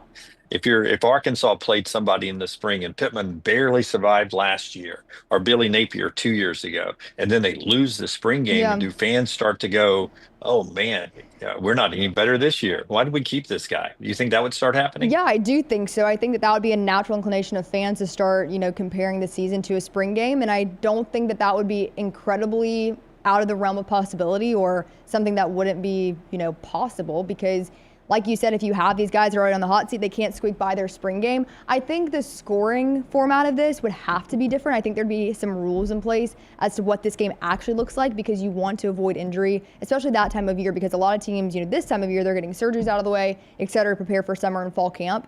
But I mean, Dunaway, you make a great point. I think that would open the door for a lot of conversations. And let me ask you this question. Do you think that a one-off event like this could turn into the standard? Or do you think that there should be an option for whichever 5 teams want to participate, 10 teams want to participate in this, they can? Or do you think that this needs to be, okay, there's a matchup against 2 teams every spring, you pick and go from there? Yeah, I think this could have some legs to it. If this is going to exist at all, I could see it happening. This may be the way, though, to continue to fund some FCS programs, or maybe some G5 programs. If we ever just start playing power conference versus power conference games, this could be an opportunity to still put some money into those other programs that aren't on the Power 4 level, by playing these games and letting them have some of the gate. Absolutely. Or paying them to come play you. So that may be something you look at down the road. It was actually an idea that Brownie and I had. I'm sure we were not the first when we first started Dunaway and Brown, some 20 years ago. It was something we always talked about doing, having a spring game where you actually played other teams. So interesting that it's actually a thing now. That's our spotlight today, brought to you by our friends at Alexander Shannara. Great folks, and we appreciate them being with us. The show also being brought to you in part today by our friends at Hemp Hill. They bring you Lance's Lock every day. Don't forget the tournament continues, and you can get the best plays with Lance's Lock, lanceslock.com, as he continues to kill it for you there. Our friends at Hemp Hill can keep you locked in when it comes to your heating and cooling system, and you're using a little bit of both throughout this time of year in the spring in the South. Go to Hemp Hill. The name Birmingham has trusted since the 1950s, and you see the number on your screen there, Hemp Hill. And just look them up and You'll never not be satisfied with their customer service and the work they provide with our friends at Hemphill Services. All right, let's do this. Let's talk a little Alabama football now, because their spring is back to the part 2 after spring break for them. And Tyler, if you'll give me cut number 6, Parker Brailsford is the center who came from Washington and was a preseason All-American last year, lived up to the billing for Alabama right there on the practice field last year, and for the team in their season to finish 9-4 after the bowl game loss. Parker Brailsford decides to stay at Alabama. Now he's part of the spring drills, and he's part of the rebuilt offensive line for Kalen DeBoer there in Tuscaloosa. He had a chance to talk to us this week about the buy-in for Kalen DeBoer's second season in Tuscaloosa. We're all preaching the same thing. I feel like guys are buying in a little bit more. I feel like last year it was, Saban just left, so some guys were a little iffy on the board first, and I feel like now guys are really starting to realize, like, we can go do something special this year. So the buy-in is there, according to Parker Brailsford. You've been on campus, EG, a couple of times in Tuscaloosa. Can you tell a difference between year 1 when you were there with Kalen DeBoer and now year 2 with the buy-in? Yeah, I definitely can. I think that we heard this first from Coach DeBoer around the bowl game, actually, and around the Senior Bowl. And there is a difference. There is a difference in these guys. And I think that, when you consider what this staff had to deal with last season, we mentioned it at the start of the show about how the transfer portal opened, and it was really about maintaining a group of guys that were going to buy in when there was a lot of unknowns with Coach DeBoer and the staff. And so I think Parker Brailsford saying that's not shocking to me, but I do think it's important to say.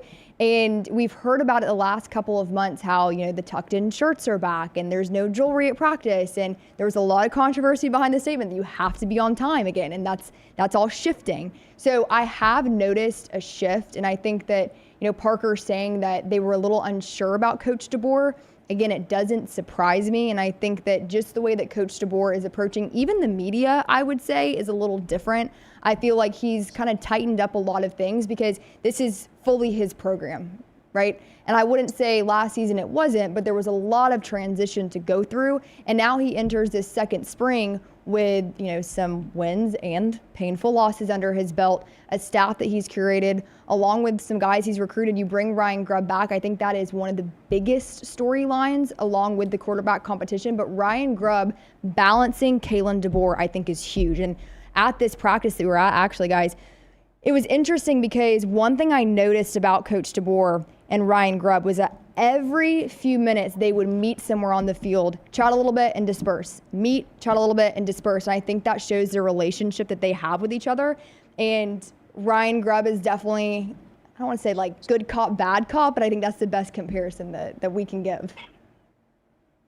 All right. EG, talking about Parker Brailsford and the buy-in there. Just to let you know, I don't know if you can hear that. Can you hear the local TV here beside me? No, I cannot at all. Okay, good. You're I was just good. wondering. No, you're good. We're out on the concourse here. We're getting ready for the practices going on, and I tried to find a nook sort of away from everyone, and it became the very popular nook now. We have a line of local TV. How nervous are you that you will be asked to leave said nook, and what is your contingency plan should that happen? I'm less nervous now. Oh, yeah, you're good. That's a nice little area you've got. Yeah. I decided to take one out of your book, and I'm standing this segment too. Feels right.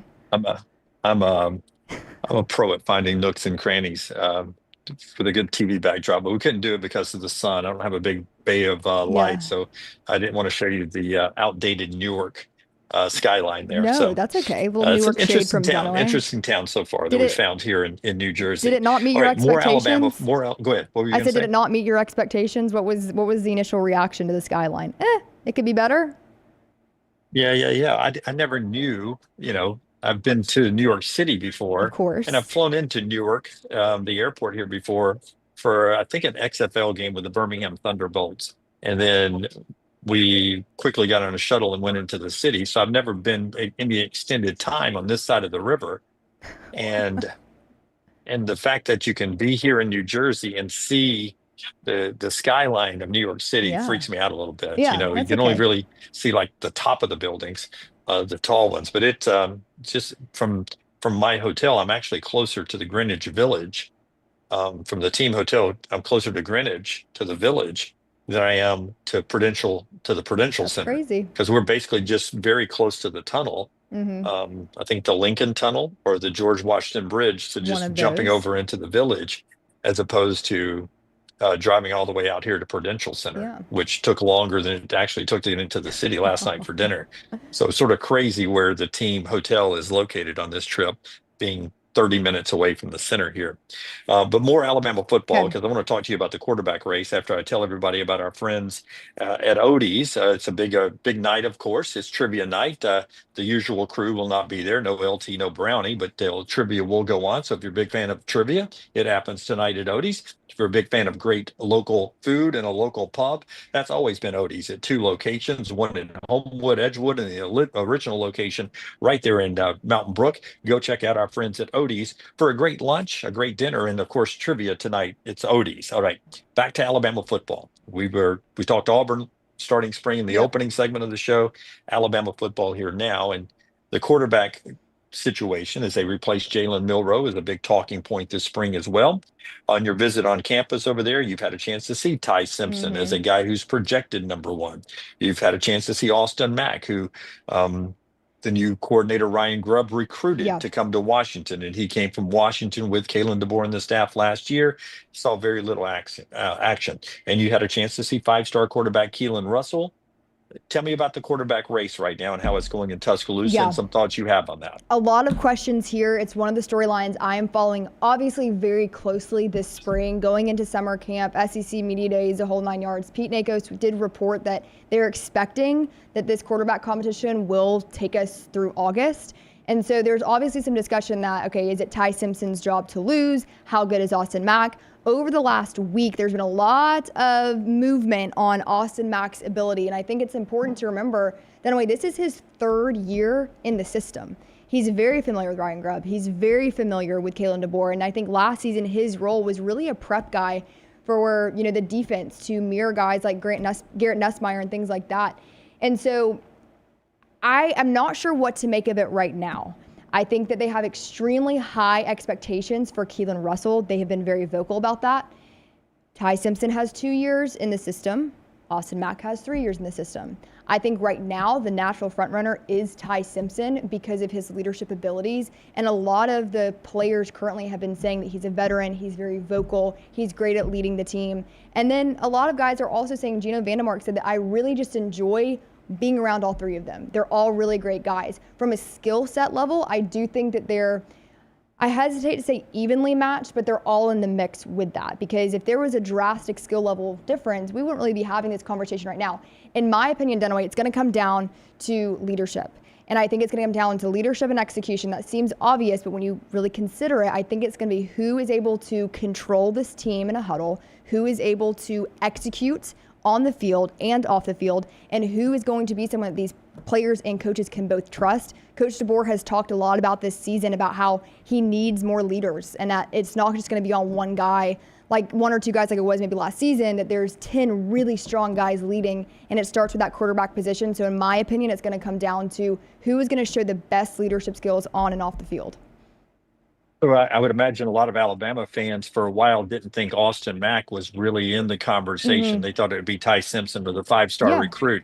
From what I'm hearing from you, you believe Austin Mack is very much in the conversation. I do. I really do. And I think that especially in the last week or so, there's been some reports that he's really impressed a lot of the coaches along with, some of the players. So I also think a lot of the verbiage around this quarterback competition is going to be pretty particular because you don't want guys hitting the portal either. We've talked about that second transfer portal opening window. And so that's going to be something that is going to be looked at, and maybe why they're being, a little vocal that this is going to take them through August. Because what does Keelan Russell do if he's a number 3 guy? Does he decide to hit the portal? And for Austin Mack, who he's waited his turn, but Ty Simpson, who has been at Alabama, and he has waited his turn behind Jalen Milroe. And Dunaway, I'm curious what your thoughts are on this. There's been a lot of people discussing how if Ty Simpson really was that good, he would have gotten the start over Jalen Milroe. What do you make of those? Do you buy any stock into that conversation or what? No, I mean, Jalen Milroe was the guy they were they weren't forced to play him, Mm-hmm. but he was the starter from the previous team, and you come in with a coaching staff that has to pick up the pieces as quick as you can. Exactly. Milroe stays. He has a great skill set, maybe not exactly the kind of quarterback you wanted. He had to be your quarterback, and then Milroe never played bad enough, I think, throughout the year where you were going to pull him and make a change to flip in a quarterback too. Was there a game or two like Oklahoma that you Mm-hmm. probably could have put Ty Simpson in to see what would happen? Probably, but what would that have done to the team at that point? Yeah. Would that have fractured the chemistry of the team? Would that have ruined your chance for maybe beating rival Auburn in the final game of the year, which was still important, though you'd lost your playoff chances? That win over Auburn kept a slim slither of Mm-hmm. hope for the playoffs alive, and so I can't say Ty Simpson's not good enough to be the starting quarterback simply because he didn't play Agreed. last year. So that's a non-starter for me, to be Mm-hmm. honest with you. Yeah, I mean, I think that that's a conversation that a lot of people are wanting to have because at face value, that looks like that could be the reason. But I think, Dunaway, you saying, I think Jalen Miller had the locker room. That was pretty obvious. And you don't want to lose the locker room in a situation like that. And so, again, we're going to be watching this very closely. I think one thing that stuck out to me yesterday, what Xavier Brown said, he said Ty is a great leader. He's great vocally. And then Parker Brailsford, it's a good battle between all three of them. So I don't know. I don't think there's anything wrong with the quarterback battle. I do want to ask you, what has been your most memorable quarterback battle as you've covered college football for the last few decades? Boy, that's a great question. My favorite quarterback battle. Well, I think I enjoyed the one that was Blake Sims and Jake Coker, because I felt like, everyone, when Jake Coker came from Florida State, that he was going to be the guy. And I never really thought that Blake Sims was going to win the job, but he did. And then Blake Sims set passing records and led Alabama to the first ever college football playoffs. And they lost in the semifinals, but I don't think they lost because of Blake Sims. So he really met my expectations as a surprising winner of a quarterback battle. Jake Coker won the job the next year and won a national championship. So it worked out for him as well. I also enjoyed back in the day, it was Jalen Hurts and I believe it was Blake Barnett. And it wasn't really a quarterback battle. Everyone just assumed Blake Barnett, who was a big-time recruit, was going to be the starter, and that Jalen Hurts was going to be the backup. Jalen hadn't really been Jalen yet, but then Barnett came out and just stunk it up the first couple of series, I believe, against USC, and Jalen Hurts came in and took over and never looked back. He was the quarterback until he got replaced by Tua. So those are probably two of my favorite ones in recent years. And one thing about a quarterback battle, it's smart to let it carry over. Nick Saban would always carry it over into the season. He would let it play out oftentimes in the first game or two if you didn't have a huge opponent to play. Now, if you had a big marquee opening game, you couldn't do that, and you'd have to name a starter well in advance. But if you opened up against a Chattanooga or a Middle Tennessee, it was an opportunity maybe to let them go out on the field and play those first two games to sort of work through some of the things you were saying that Kalen DeBoer will be looking for in his quarterback. So it wouldn't surprise me if we carry this thing into the season, or at least deep into August before you go play Florida State. But you'll need a starter before you go to Tallahassee. You can't go into that game assuming you're going to settle the quarterback battle in game one on the road against a Florida State team looking to bounce back. All right, we want to get to the viewing menu here. And it's brought to you by our friends at Michelson. Tyler gives us some things to watch all the time. Michelson Laser Vision, the great place to go see what you can find out about your vision. If it's failing you right now, or if you're always wanted to get rid of these glasses.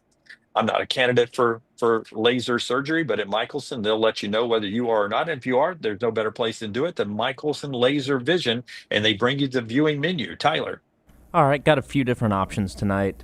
Tonight, we're getting a 4K re-release in IMAX, and it is one of my favorite anime, Princess Mononoke. This film inspired James Cameron's Avatar, Dances with Wolves as well, and it's about a warrior who runs into a forest and discovers these people living there, and they don't want the forest to be destroyed because it's a big conflict between industrialization and people still living with nature. Nice.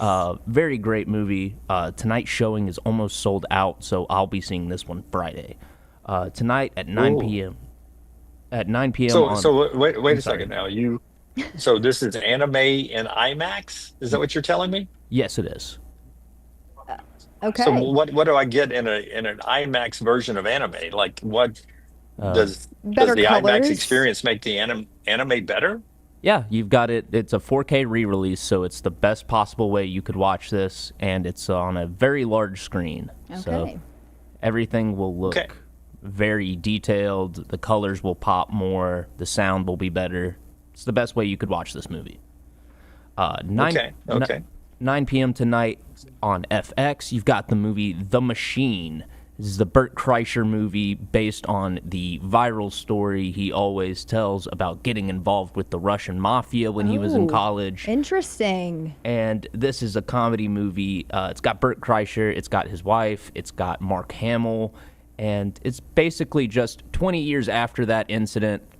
It starts to catch up with him, and he gets kidnapped and taken to Russia, and he's got to do some stuff for the Russian mafia. And then also today on the USA Network, starting at 4 p.m. today, E.g., you could sit in front of the TV from 4 until 2 a.m. if you wanted. Is this a Burn Notice marathon? It is not. Oh. It is a Harry Potter marathon. You got Chamber of Secrets, Prisoner of Azkaban, and Goblet of Fire right after, back to back to back. That just made my day, Tyler. Thank you. I thought it was going to be Burn Notice. It was even better with Harry Potter. Love it. And that's what Tyler is watching in our Michelson Laser Vision viewing menu of the day. When we come back, we'll do our 4 downs today and talk some more about what's going on in the NCAA tournament, including Tom Izzo, who is not happy about what is happening with the transfer portal. I will tell you some firsthand stories I see on the road when it comes to the portal being open in the middle of the NCAA tournament. We'll talk about that coming up. E.g., our friends at NASCAR getting ready for another run around Talladega coming up in just a few weeks. Absolutely. Still get tickets, right? Oh, yeah. You can absolutely go get tickets. Like we said, we were out there last year, and it's the biggest and baddest track in NASCAR. Talladega Super Speedway is ready to put on another amazing show in April. If you've never been to this track, you have got to check it out. The beast is a 2.5-mile run of nothing but pure speed and incredible action at every turn.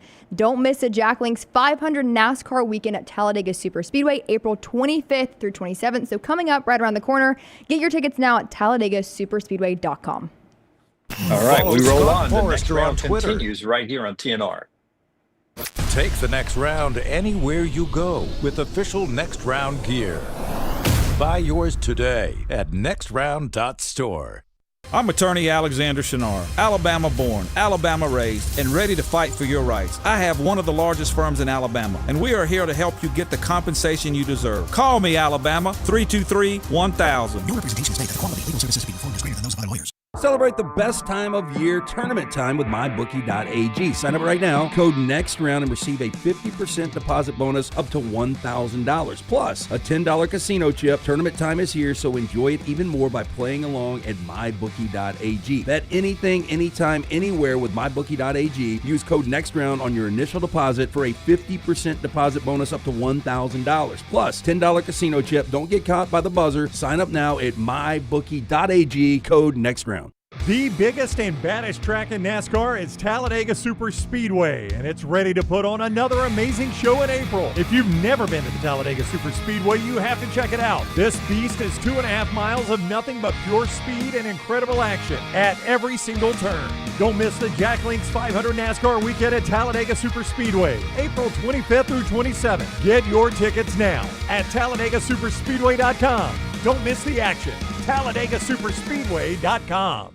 Follow Next Round Live on Twitter, Instagram, Facebook, and YouTube. The social media team at Next Round Live is dedicated to giving you daily news conferences and practice video from UAB, Alabama, Auburn, and around college football. Follow and compare to the sites you used to visit. You'll also get the latest highlights and news from the Next Round Daily Show. Turn on the notifications so you don't miss a thing. Next Round Live on Twitter, Instagram, Facebook, and YouTube. See more at nextroundlive.com. Hey, there's nothing worse than waking up to a plumbing problem. Don't get caught in a flooded house. Call the guys at Hemp Hill Services. Adam, Chad, and the team at Hemp Hill are the only ones I trust to fix it and fix it right the first time. Hemp Hill Services does it right and always at a fair price. For all of your plumbing, cooling, and heating needs, trust the name that Birmingham has trusted since 1954.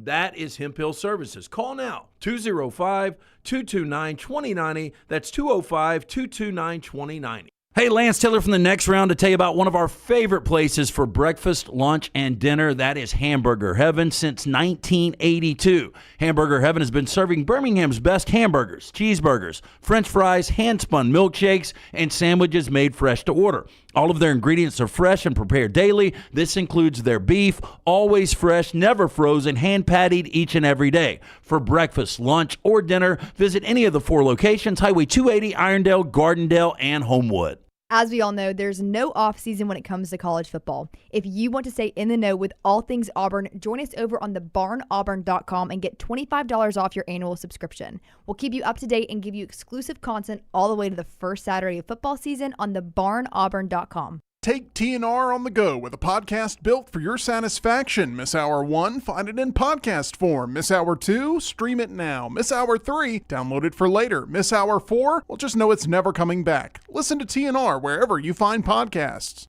It's bow time. Tired of choosing between sweet and savory? Why not have both? Introducing Bojangles' new chicken and bowberry waffles. The bold Cajun chicken filet you love, now drizzled with a bowberry honey glaze and sandwiched between 2 warm waffles. Which means your favorite meal of the day just met your new favorite dish. And lucky for you, it's served all day. But it's only here for a limited time, so try chicken and bowberry waffles at Bojangles today. It's bow time.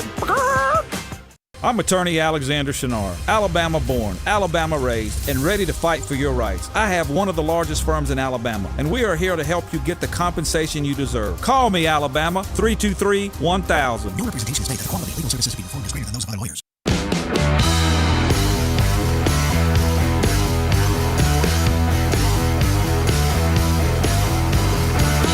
On the next round as we continue to get ready for Alabama's practice day here at the Sweet 16 game, of course, tomorrow night, the early game between Alabama and BYU in what is a massive point total on the betting services there. You can expect one of the more entertaining basketball games because BYU plays the electric style that Alabama plays. They shoot the ball maybe better from the perimeter than Alabama shoots the basketball. The Tide will be strong inside to try to win this basketball game like they did against St. Mary's and others throughout the course of the season. It was the key to the win at Auburn. We'll talk more basketball coming up when Taylor Korn rejoins the show at the top of the hour. 4 downs in just a second, but Imagecraft, it brings you part of the show today. Man, if you're printing brackets or anything this time of year, our friends at Imagecraft, EG, can help you out. Absolutely. Imagecraft wants you to print more and spend less. Specializing in low-cost printer and copier supplies, Imagecraft carries all of the major brands. Imagecraft offers free same-day delivery on all in-stock items to the Birmingham metro area and free shipping outside the area. Mention the Next Round in-store on Gadsden Highway in Trussville, just down from the Pinnacle Shopping Center, and save 10%. Or you can use code TNR10 at imagecraft.com and save 10% there.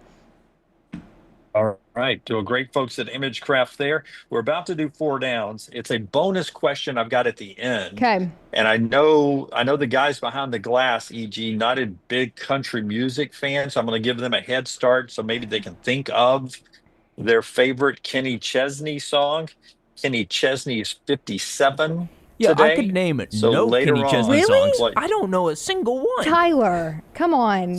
What are some of his songs? Maybe I've heard it. Summertime? Well, Summertime is one, but my favorite is Do You Think My Tractor Is Sexy? How would that not be right up your alley, man? I don't know. I have heard that song, though. There we go. All American Kids, that's one of them. Yeah. I Go Back. So we'll get to that coming up. But our 4 This is downs the brought to you equivalent by of our me friends speaking at anime, Bojangles y'all. every day. Bojangles is there. Don't call them bites now. I mean, don't call them nuggets. Call them the bites, the bow bites that they have for you right there. This terrific food at Bojangles. Go by and make sure you're checking out all the wonderful flavors they have as well with their sauces. That includes a little sweet, a little spicy, which I always enjoy. The 6 dipping sauces includes the creamy house-made ranch, the sweet and spicy peach honey pepper sauce. Depending on your mood there, Bojangles, the Bo Bites, they're dippable, they're shareable, they're craveable. It's Bo time with our 4 downs. Let's do first down. First down. All right, on first down here, I threw these together yesterday. A little basketball to start with, EG. Most likely of this group to win in the Sweet 16 to go to the Elite 8. I give you 3 teams. Yep. All from the SEC. All of them not really at the top of this. Is it Ole Miss? Is it Arkansas? And I wrote Tennessee. I meant to write Kentucky there. So Ole Miss, Okay. Arkansas, or Kentucky. Most likely of these groups to move on to the Elite 8 out of the Sweet 16. Ole Miss, Arkansas, or Kentucky. Well, Who's your choice? I did pick Tennessee when that was the initial choice, so that is on me. Yes. I did pick Tennessee to beat Kentucky, but if we're looking at it flip-flopped, I do like Arkansas in terms of the Cinderella story they've been having, but I don't feel like that can last. So I'm going to go with Ole Miss over Michigan State if Tennessee is not an option. What about you, Dunaway? I'm going to go in this scenario with Ole Miss having the best chance to Okay. move on. They of course get the opportunity to take on Michigan State and would then get a chance to most likely play Auburn with a right to go to the Final Four. I don't think any of those teams, Kentucky, Ole Miss, or Arkansas, wins. But I think if anyone does it, it would be Ole Miss over Michigan State. Can I get Forrester's microphone? I'm interested to get Forrester's thoughts on these first, all 4 of these. In fact, Forrester, most likely of this group to win in the Sweet 16 and move to the Elite 8, Ole Miss, Arkansas, or Kentucky beating Tennessee. Who would you go with? I think Ole Miss is going to beat Michigan State. So I got Ole Miss. Ooh. Okay. Why do you say it so definitely? Confident. Chris Beard, man. Guy's a hell of a coach.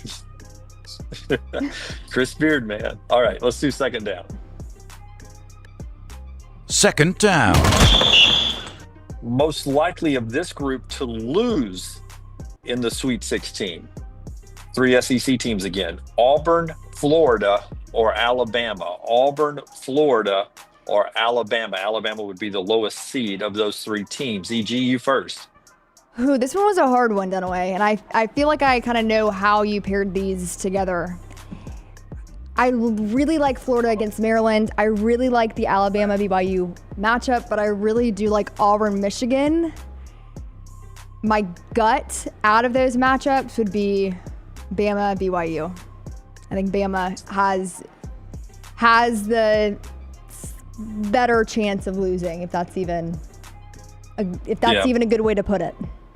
Yeah, much like I said, I didn't think any of those other 3 would win. Personally, I don't think any of these 3 will lose. Yeah.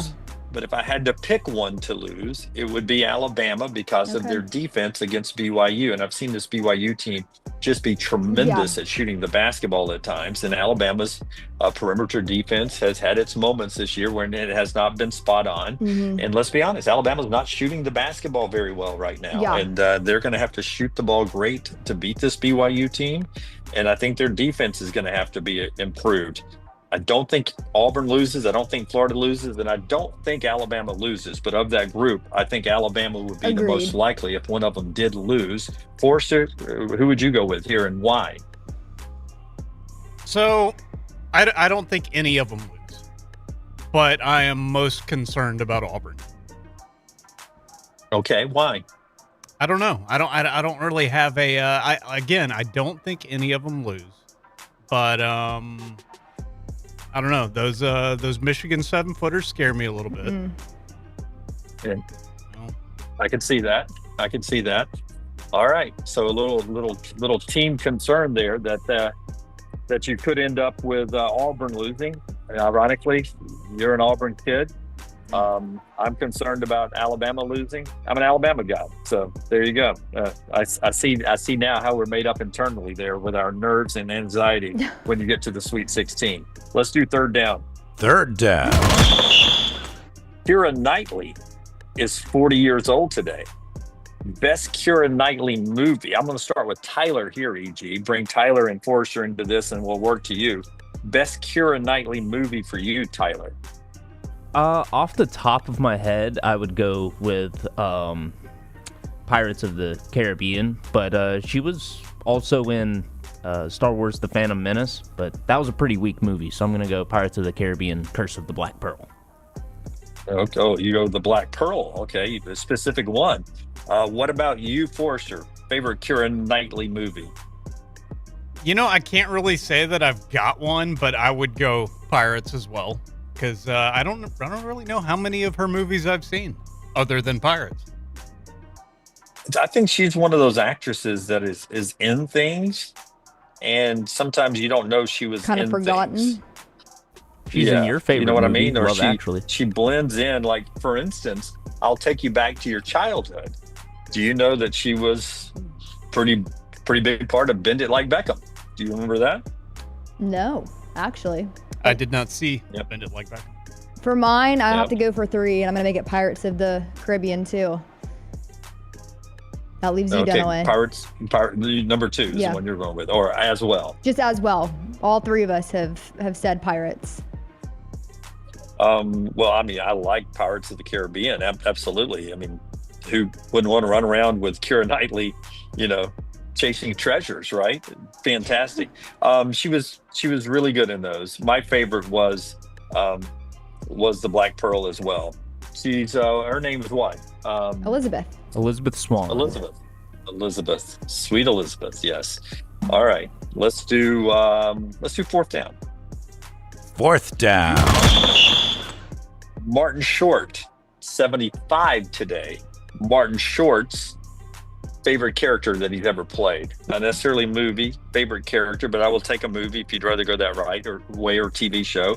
E.G., you're first on this one. Martin Short. Frank from Father of the Bride. I love Father of the Bride 1 and 2, and his character Frank is incredible. It's a mainstay, and I think I quote him quite often. Wedding planner, right? Yeah, wedding planner and then baby shower planner. What about you, Tyler? Favorite Martin Short character? I haven't seen a ton of Martin Short stuff. Let's see. He was in Frankenweenie back in the day. Let's see. Yeah, I'm gonna have to go with Frankenweenie, I think, or the Santa Claus movies with Tim Allen. Those are solid. What about you, Forrester? Wasn't he in some Three Amigos or something like that with Steve Martin and somebody else? You took the words right out of my mouth.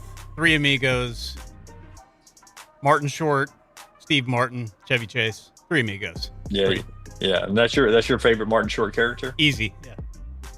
Yeah. I enjoy him in Murders in the Building. Which is out, I think season 4 is out now with Steve Martin and Selena Gomez. But I too would go with Father of the Bride. Just a terrific character there. He and Steve Martin team up a lot there. The bonus question was Kenny Chesney, who's 57 today. Favorite Kenny Chesney song? Tyler has no answer. It doesn't sound like Forrester's cup of tea either, but I'll give you an option, Forrester, to say something positive or negative about the Tennessee fan Kenny Chesney. I care nothing about Kenny Chesney's music, but I see one called Beer in Mexico. Yeah, it's so good. I like beer, and I've been to Mexico, so I'll go Beer in Mexico. It's pretty good. That's not a bad pick, Forrester. Dunaway, what about you? What about you, E.G.? Okay. I have quite a few. I love country music, and I love summer, and I feel like you can't have a proper beach day without Kenny Chesney on the speaker. I love You and Tequila with Grace Potter, I want to say. Yeah. Do you also I love Grace Potter, and that's a perfect song. Yes. And then When the Sun Goes Down. It's good. Very summery. When the Sun Goes Down was going to be my favorite. Summertime is good. Yep. I think She Thinks My Tractor's Sexy was really, really good. And his, he sort of has become the country Jimmy Buffett later in his career. Yeah. And his summer tours are just iconic. I go to that Sirius XM channel all the time. No Shoes Radio. His channel 50-55. I use that riding around because it's a nice mixture of music. Yeah, I agree. Do you cry when Don't Blink comes on the radio, Dunaway? Oh, Misty are you eyed? kidding me? Yeah, because of Miss Harper. Absolutely. Absolutely. goes so quick. That's our 4 downs today. It is brought to you by our friends at Bojangles. It's always Bow time. The show also being brought to you by our friends today at Johnson RV Center, johnsonrvcenter.com. Wonderful folks who, boy, I remember last year they were with us at Talladega, were they not? They were. They were out there with us. Yeah. It was fabulous. They give us great a people. Great place to hang out, right? Yes, and they were very supportive of your dream, too, to meet Bree Chicken Fry. They did. They helped that out a little bit too. And I had a chance to meet her.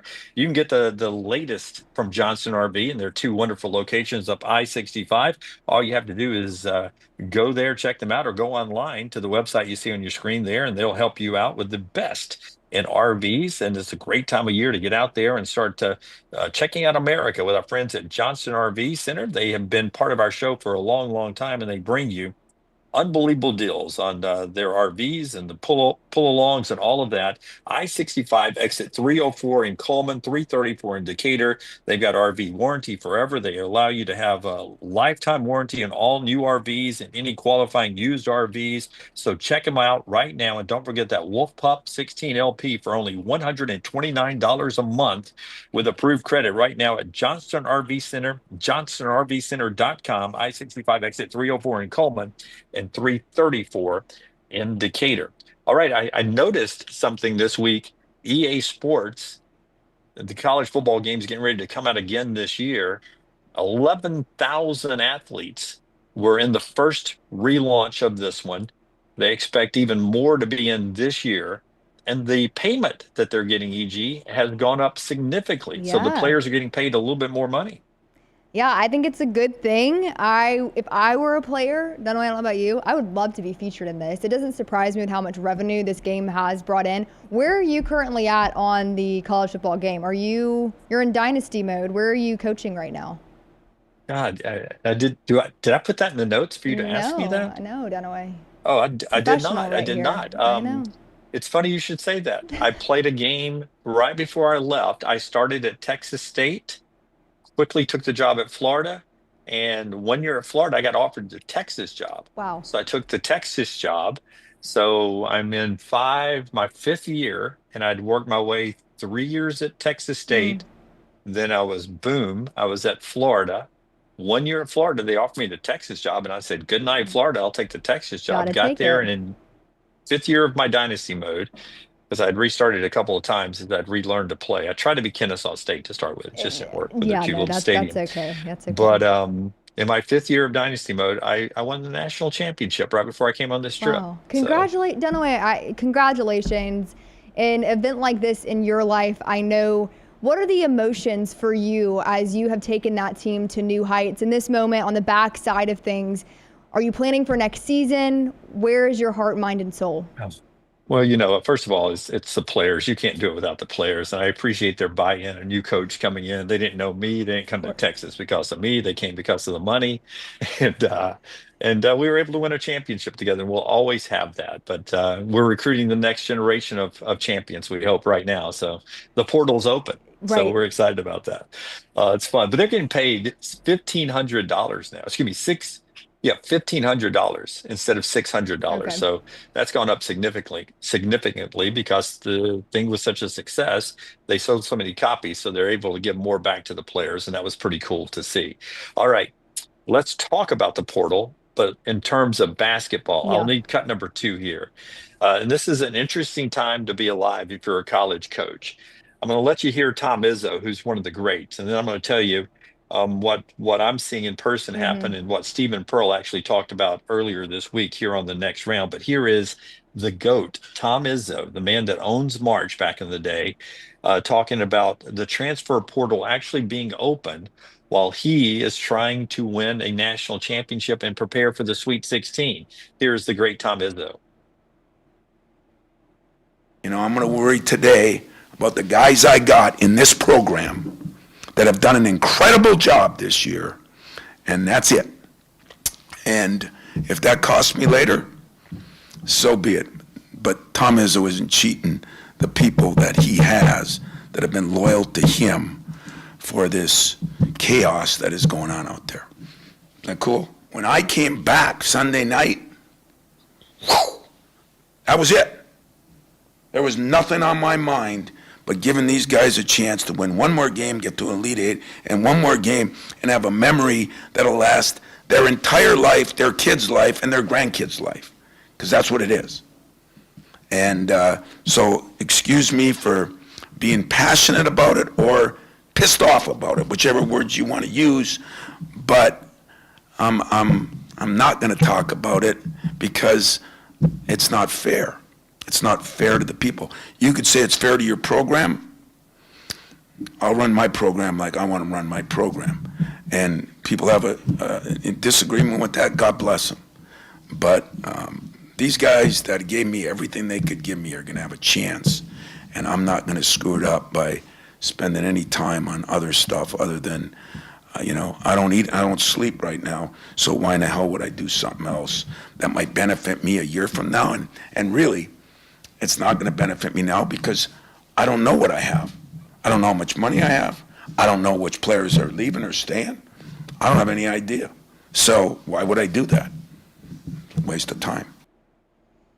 Tom Izzo there being very honest about the insanity of the transfer portal being open now this week while these teams are preparing. Stephen Pearl, very honestly on our show yesterday, said that he is not part of the game planning process for Auburn's Sweet 16 game, that he has been focused since the portal opened on securing future Auburn players. He'll get blended in to the game plan when they arrive in Atlanta today. He's doing some other work on the portal. It's Preston Murphy that handles that for Alabama. And I happen to see him walking around, and he'll be here today for practice. He's doing his duties as a coach like Stephen Pearl is, but he is constantly walking around with the phone up or earbuds in, talking to potential guys who are in the portal right now. And it's over 1,000 basketball players in the portal right now.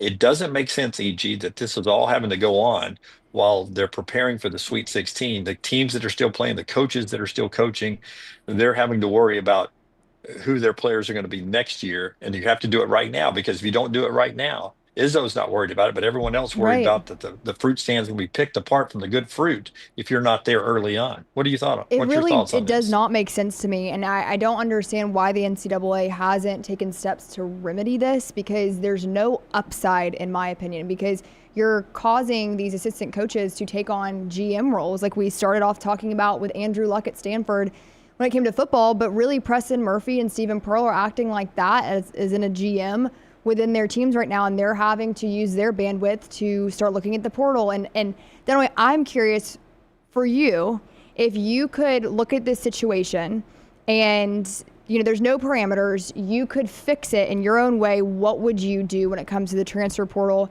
and the NCAA tournament? It'd be easy. You just start it the day after the national championship. And I know the national championship only impacts 2 teams. So you can do it earlier if you want, and only 2 teams are impacted. But why should those 2 teams be punished that they're the best in the game? So it'd be real easy to do. Start the Tuesday after the national championship game. And then you have the rest of this semester to secure a home. And if you haven't secured a home, if you're in the portal, then maybe you're not good enough to find a new home. You shouldn't have hit the portal. And number 2 is maybe you have to go into the summer at the school you're at now and still find somewhere else. But it's asinine for it to be going on now, to take coaches away from coaching the teams that they have still playing. It only impacts 16 teams. And why should the best 16 teams be punished that they're still winning and everyone else gets to not worry about it and be in the portal? You'd rather have this problem, to have a designated survivor of a coach that is away from the game planning for a couple of days while he secures your future roster, but it shouldn't be happening. You should be able to coach your team until the season's over with and then worry about the portal. We understand in football. In football, you got to get to a new semester, and we're playing overlapping a semester, so that's going to be cluttered. But in basketball, there's no reason for it to be this way. There's more of a clean break opportunity. I think the NCAA, hopefully with enough pushback, will start to remedy this too, because you also know about this, Dunaway, too. these players that are entering the portal that want to play at these schools that are still in the tournament, they're not even speaking directly with the head coaches. And that is a lot of responsibility that falls on the assistants to secure these guys. And then a lot of trust it takes in these players who are interested to, make a decision without really getting the full scope of things as well. Taylor's going to be coming back to talk basketball. EG will be back for the trash segment coming up. But EG, you've had a chance. Taylor's had a chance. I know Ryan and them have had a chance to go to Woodhouse Day Spa up there at the summit. If you would, tell me about the great folks at Woodhouse Day Spa, and then we'll keep our conversation rolling about basketball coming up on the other side. Absolutely. Woodhouse Day Spa, you cannot go wrong, located here at the summit in Birmingham, Alabama. You can get massages, you can get waxing. Get a gift card. It's spring. Treat your girlfriend, your wife, or yourself to a day at Woodhouse Day Spa. You cannot go wrong with any of the services that they offer right here at the summit in Birmingham, Alabama. Yeah, and don't forget as well, the tournament is alive and well at mybookie.ag. Mybookie.ag. Your current sign-up bonus is a 50% deposit bonus up to $1,000 plus a $10 casino chip when using the code NEXTROUND. That's next round at mybookie.ag. Mybookie.ag. One more hour to go right here on the next round. Follow the Next Round on Twitter, Instagram, and Facebook at Next Round Live. I'm attorney Alexander Shinar, Alabama born, Alabama raised, and ready to fight for your rights. I have one of the largest firms in Alabama, and we are here to help you get the compensation you deserve. Call me, Alabama, 323-1000. No representation is made that the quality of legal services being performed is greater than those of other lawyers. What a great time of year to be online with our friends at mybookie.ag, mybookie.ag, where right now you get a major current sign-up bonus, a 50% deposit bonus up to $1,000, plus a $10 casino chip when using the code NEXTROUND. That's code NEXTROUND. We're talking about all the madness of March, the NBA playoff race, the start of Major League Baseball, and it's all for you right now online when using the code NEXTROUND. Go sign up today, mybookie.ag, code NEXTROUND. Hey, for all of your IT and printing needs, reach out to our friends at Xerox Business Solutions. Look, I'm still one of those old school guys. I print my notes every single day for the show. If you watch the show here on the Next Round, you see all the notes in front of me. From day one, Xerox Business Solutions, they've been with us here at the Next Round. Local for over 45 years. For all of your IT and printing needs, visit XeroxBusinessSolutions.com or call 205-969-3000. That's 205-969-3000. The biggest and baddest track in NASCAR, Talladega Superspeedway is ready to put on another amazing show in April. If you've never been to this track, you've got to come check it out. 2.5 miles of nothing but pure speed and incredible action at every turn. Don't miss the Jack Links 500 NASCAR weekend at Talladega Superspeedway. It's April 25th through the 27th, and you can get your tickets right now at TalladagaSuperspeedway.com. That's TalladagaSuperspeedway.com. It's bow time. Tired of choosing between sweet and savory? Why not have both? Introducing Bojangles' new chicken and bowberry waffles. The bold Cajun chicken filet you love, now drizzled with a bowberry honey glaze and sandwiched between two warm waffles. Which means your favorite meal of the day just met your new favorite dish. And lucky for you, it's served all day. But it's only here for a limited time, so try chicken and bowberry waffles at Bojangles today. It's bow time. If you are a business that does a lot of printing, like a car dealership, mortgage company, real estate office, tax office, bank, school, or university, print more and spend less with ImageCraft. ImageCraft is located at 1151 Gadsden Highway in Trussville, just down from the Pinnacle Shopping Center, and online at imagecraft.net. They carry all the major brands like HP, Brother, Canon, Dell, Lexmark, Konica Minolta, Kyocera, Ricoh, Sharp, and Xerox. Shop in-store, mention TNR for a 10% discount. Shop online at imagecraft.net with coupon code TNR10. ImageCraft. Print more, spend less. Start with the most exciting game on hardwood. Add the best ballers in the country, a season culminating tourney, the smell of popcorn in the air, and hundreds of your closest friends absolutely losing it along with you. That's Fandom U. It's all part of the curriculum. The NCAA Division I Women's Sweet 16 and Elite 8, March 28th through the 31st in Birmingham. Buy your seats today at ncaa.com/WBB tickets. Class dismissed. Things fall apart. There's even a book about it, but that doesn't mean you have to break the bank to fix them. Ryan Brown here for the Next Round. Our friends at Mortgage Right have a new renovation option that will make repairs and other home improvements easy. If you've recently purchased a home and find yourself short on cash, or you're looking to buy a fixer-upper, Mortgage Right's renovation loan program can help you spruce up your space. Repairs can be made to your roof, plumbing, flooring, and more with the help of top-notch mortgage professionals. So get your fix by visiting mortgageright.com/TNR. And MLS 2239, Equal Housing Lender.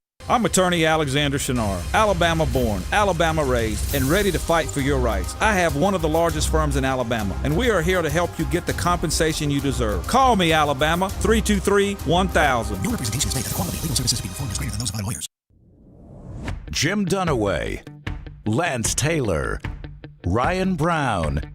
Live from the Birmingham Racecourse Casino Studios, the Next Round, presented by Bud Light, is on now.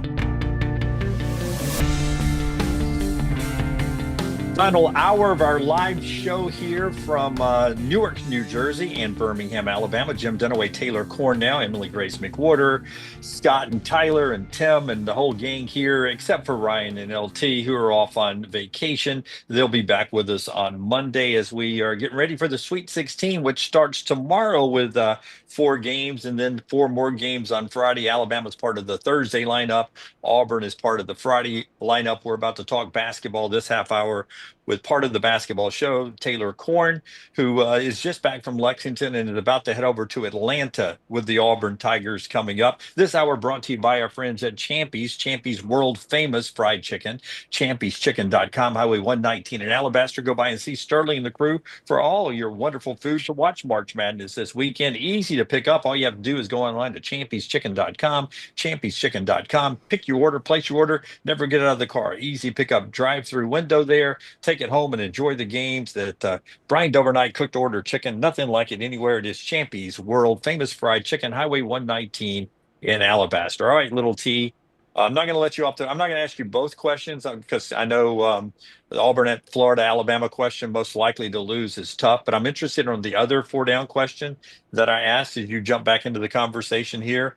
Most likely of this group to win in the Sweet 16. Ole Miss, Arkansas, or Kentucky in their next round game. You had a chance to see all these teams covering Auburn and Alabama this year. Which one of those do you think can pull an upset? Can Kentucky beat Tennessee for a 3rd time? Can Ole Miss beat Michigan State? And can Arkansas beat Texas Tech? Most likely to get a win from your point of view.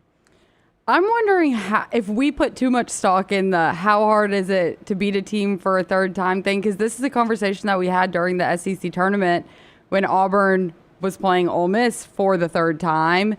And sometimes it just seems like it might be a bad matchup. Like, I think that Auburn's a bad matchup for Ole Miss. With that said... So wait, are you hinting maybe you think Kentucky can beat Tennessee? I think they could, yes. I'm interested to see how much Adu Thiero is expected to play limited minutes for Arkansas, but they're finally getting a little bit of depth back now that Boogie Fland is also returned after that hand injury. This is so tricky. Oh, I think...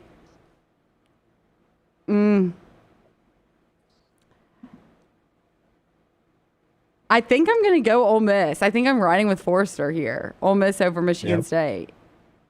That's where I went too. Just the Chris Beard, the ability to play defense. And I think their style is a lot like Michigan State's style. I think they'll be very comfortable in that situation. And am I right about that? If they won and if Auburn won, would that be their 4th matchup between those teams this year? Is that right? Yes, it would. And like I just said, we had the conversation. It's hard to beat a team 3 times in the SEC tournament. They did it. Now, if that were to occur, if Auburn were to beat Michigan, if Ole Miss were to beat Michigan State, I feel like the conversation is just going to extend. It's hard to beat a team 4 times in one season. But Chris Beard, I saw a really interesting quote from him yesterday, actually, that said, you get us to...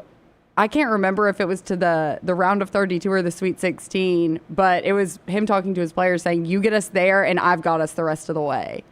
which is wow. I know it kind of gave me chills for some reason. I was like, Me too. I was like, I don't know what's happening here, but I mean, they're hot right now. Yeah, that's pretty. You get us to the Sweet 16, I'll get you the rest of the way. Oh, that is awesome. They got him to the Sweet 16. We'll see what Chris Beard can do against Tom Izzo as part of the Sweet 16 weekend that is going on in the NCAA tournament. We jump in to some conversations, including that about Cinderella, after I tell you about our wonderful friends at the Golfist. The weather is not always fantastic outside, so you've got to be able to take advantage of just some great indoor weather, right? When you want to get together with a special office meeting, you can do that with our friends at the Golfist as well. Just an unbelievable setup with screens and bays, and you can have unique meetings. You can have great outings. Just a wonderful sort of guy day, or maybe a mixed couple outing, whatever you want to do. 3 locations in Vestavia, Trustful, and now the open one on Highway 280 in Inverness. Golfist 280 is officially open. It's right there at 520 Cahaba Park Circle near the Pink Package Store in Maine. So it's right there just across the bridge if you're coming from downtown Birmingham, right before you get to the bridge. If you're coming from the Chelsea area, focus completely is on you and the 4 bays, easy parking, close to tons of food options, and you're able to enjoy it all right there. So go play right now. 3 locations, Vestavia, Trustful, and now open on Highway 280. Is Cinderella dead, Taylor Korn? And I'm not talking about the character. I'm talking about Cinderella inside of March Madness. Arkansas is the closest thing to Cinderella we have, but they're from the SEC and they're John Calipari. But the numbers say Cinderella is dead. For this year, do you think this is a trend that will continue, that we will not have smaller teams make it to the Sweet 16? I feel like the Cinderella team aspect of things might be dead, but I feel like there are Cinderella players. And that graphic that was going around, I can't remember, I guess it was yesterday, of where all the players on the Sweet 16, it was guess the roster based off of where the players on each team started their career. And it was crazy to look at. There were only a few teams where the majority, Forrester has it pulled up for us. Michigan State, Purdue, Duke. I mean, there aren't, look at that. Some of the teams you might look at and say, who the heck is that? So I feel like for these players, they could be considered the Cinderella aspect, but because of NIL and the transfer portal, a lot of the Cinderella teams, best players are probably going to get picked off. And those are the guys that I feel like were leading the charge in these Cinderella runs that we've seen over the past, however many years. Well, and I think that's a great point, because if you have a Cinderella moment in the NCAA tournament or just a good year, you get pulled away. And I saw a graphic earlier, and I mentioned it to Brown yesterday, how the 3 top scorers on Florida Atlantic are all still alive in the Sweet 16 from that Florida Atlantic team that went to the Final Four, but they're playing at 3 different schools. They're still in the Sweet 16, but nobody's at Florida Atlantic anymore. You have the Golden kid at Michigan, you got Janelle Davis at Arkansas, and you got a Florida kid. They were the top 3 scorers at Florida Atlantic. Now they're spread at different schools. Nobody stayed at Florida Atlantic, and not even their coach didn't stay at Florida Atlantic. So that's a great point there. But here are the hard, cold facts. There were 0 wins this year from seeds 13 through 16, 0 wins. There's no 11 seed left in the Sweet 16 for the first time since 2007. Where were you in 2007, Taylor Korn? I was in elementary school in 2007. Yeah. So that was the last time we didn't have an 11 seed still left in the tournament here. And for the first time ever, it's only power conferences left. There are 7 SEC teams, 4 Big Ten teams, 4 Big 12 teams, 1 ACC team. That's the only 4 conferences there represented. That breaks the record of 7. So we've never had fewer than 7 conferences represented in the Sweet 16. We've only got 4 this year. So Cinderella is dead this year. So my question is, does it continue next year? Do you think this continues to be a problem? And do you think Arkansas is a Cinderella this year? Do you even consider them as a 10-seed Cinderella? I think it continues, yes, because of, what you just said, that Florida Atlantic team. those guys were under the spotlight or in the spotlight because of that Final Four run. And look where they are now at, bigger schools.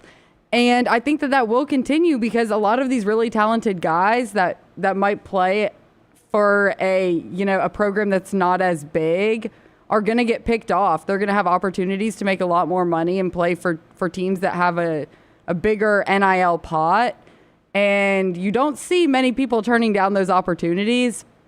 So, yeah, I wouldn't be surprised if we saw it continue because of the landscape of college athletics as a whole right now. In Arkansas, yes and no. Yes, because, they started conference play 0-5.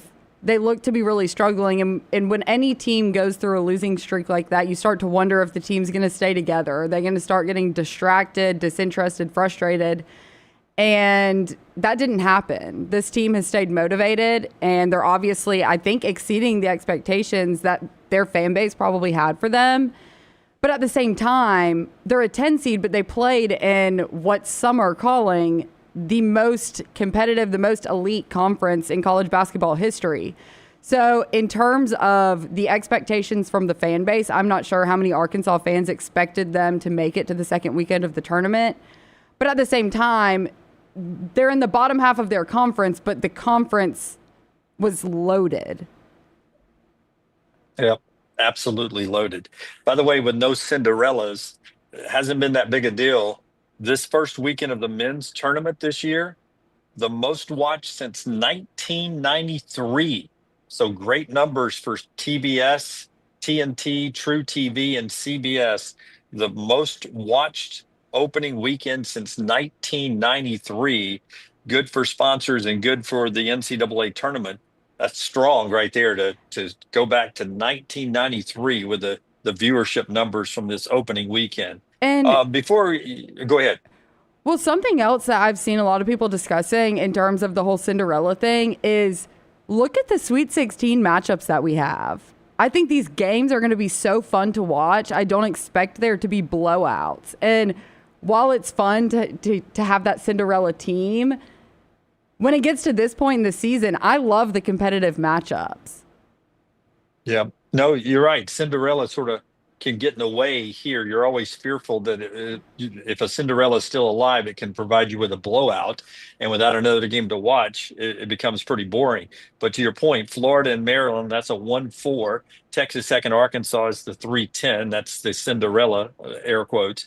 Duke and Arizona is chalk. It's 1 versus 4. Alabama and BYU is 2 versus 6. Houston and Purdue and Tennessee, Kentucky's chalk, 1-4, 2-3.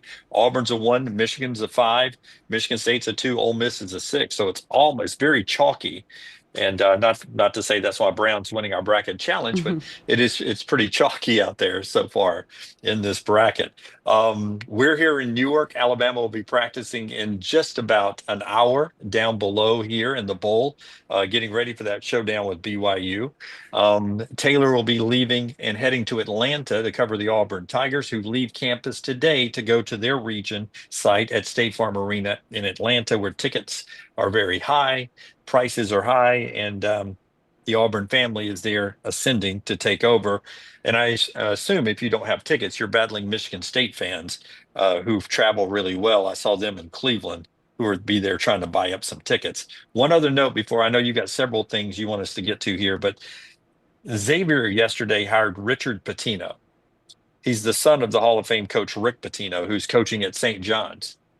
Ironically, Xavier is in St. John's. They're both in the Big East. So twice a year, we will get to see Rick Pitino coach against his son, Richard Pitino, in the regular season. And it made me think, can you imagine if Stephen Pearl, while Bruce is still at Auburn, takes an SEC job somewhere? Let's say South Carolina came open. Not that it's going to, or LSU came open, and Stephen Pearl was the coach there. I wonder how the Pearls would feel about having to coach against each other twice a year in the same conference like the Patinos are about to go through. I can't even imagine it. Because I think that Bruce, I don't think anyone thinks that Bruce is leaving. I think he will end his career at Auburn. and Steven is expected to be the next man up. And there's been talk about him, does he need to get some head coaching experience elsewhere before he takes over? I mean, I don't expect that to happen. His name was mentioned in conversation with a job just a couple weeks ago. And I can't even imagine. I can't imagine what the matchup would be like. And I mean, it would be competitive. It would be entertaining. I think it would draw a lot of eyeballs, as I'm sure that matchup will in the Big East. But I cannot imagine having to watch that game. Me either. I guess trying to think of father sons who have coached against each other.